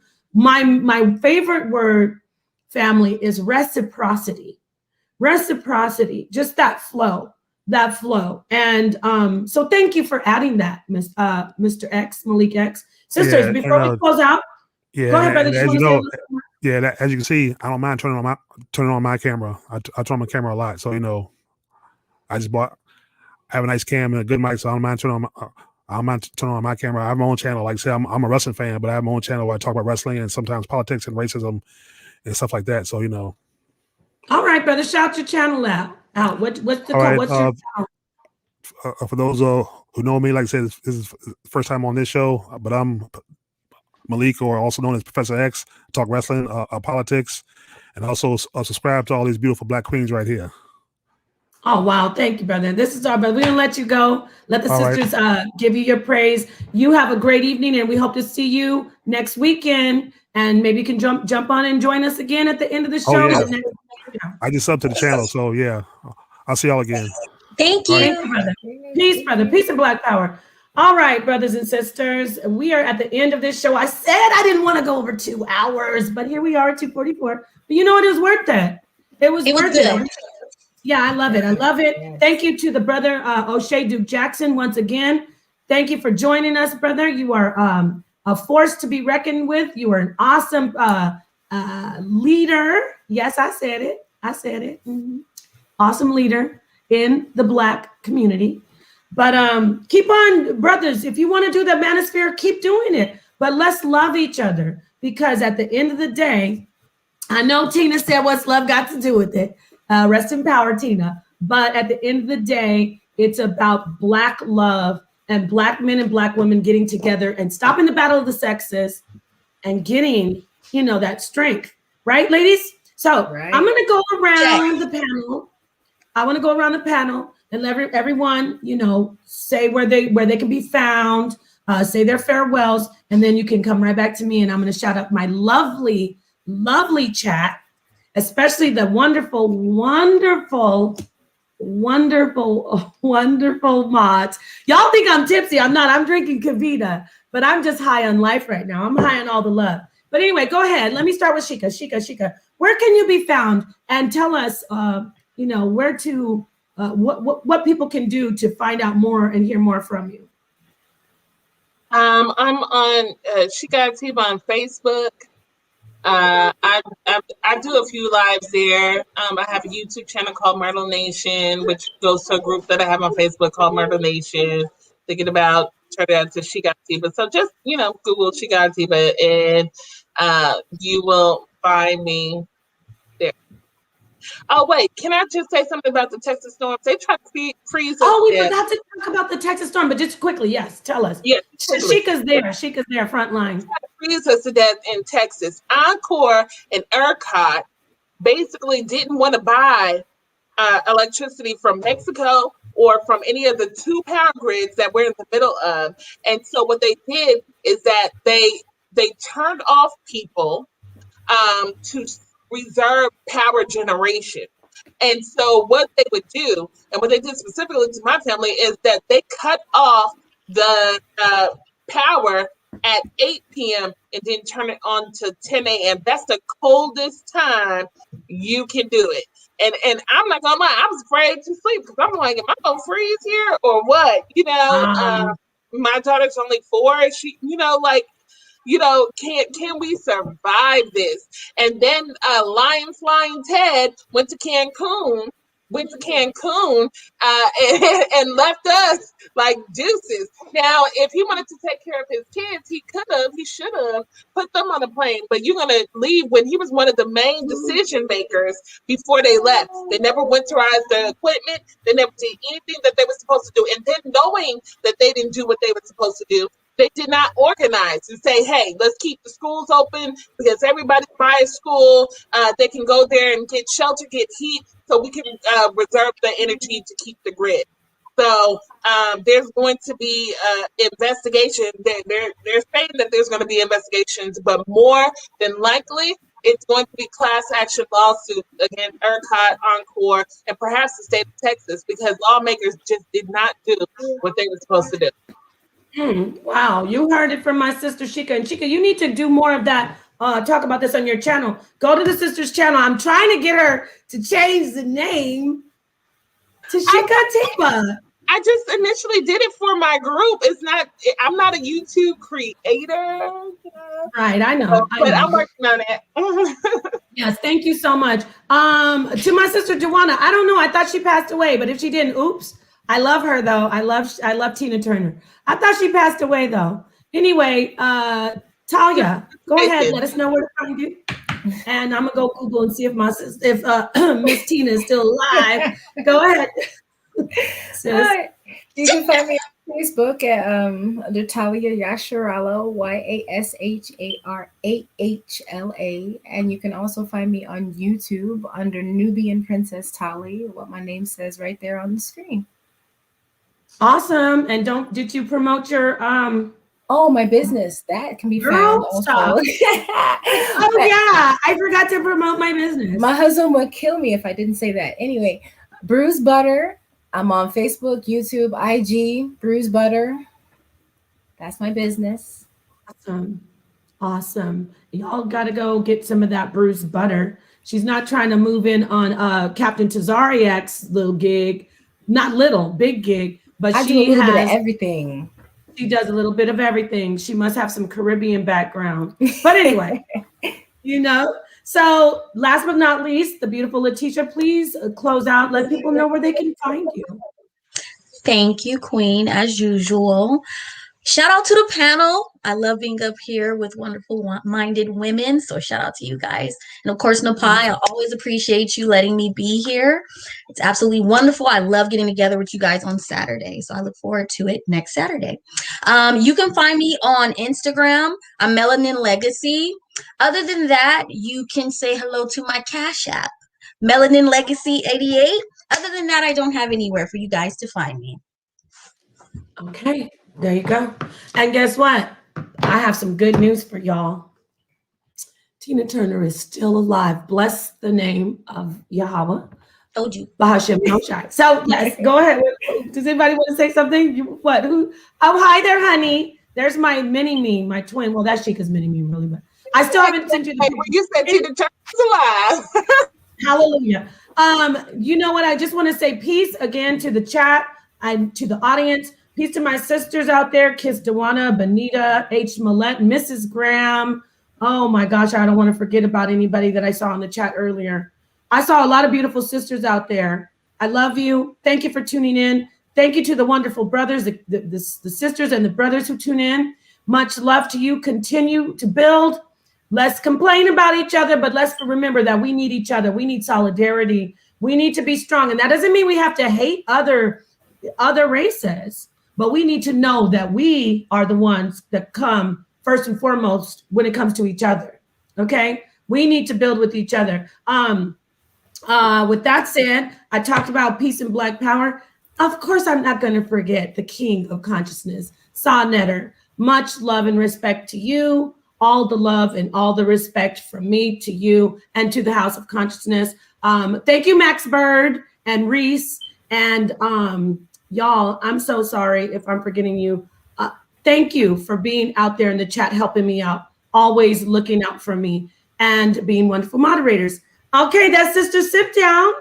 Until next weekend, we went 3 hours almost, y'all. But hey, listen, watch it in segments. Whoever is going to tune in later or whatever, they can watch it in segments. And until next time, like I said, peace and Black power, shalom, namaste, hotep, jumbo. Assalamu alaikum. Is there anything else before I go? I'm gonna end the stream. Peace. Deuces. Shalom. Shalom.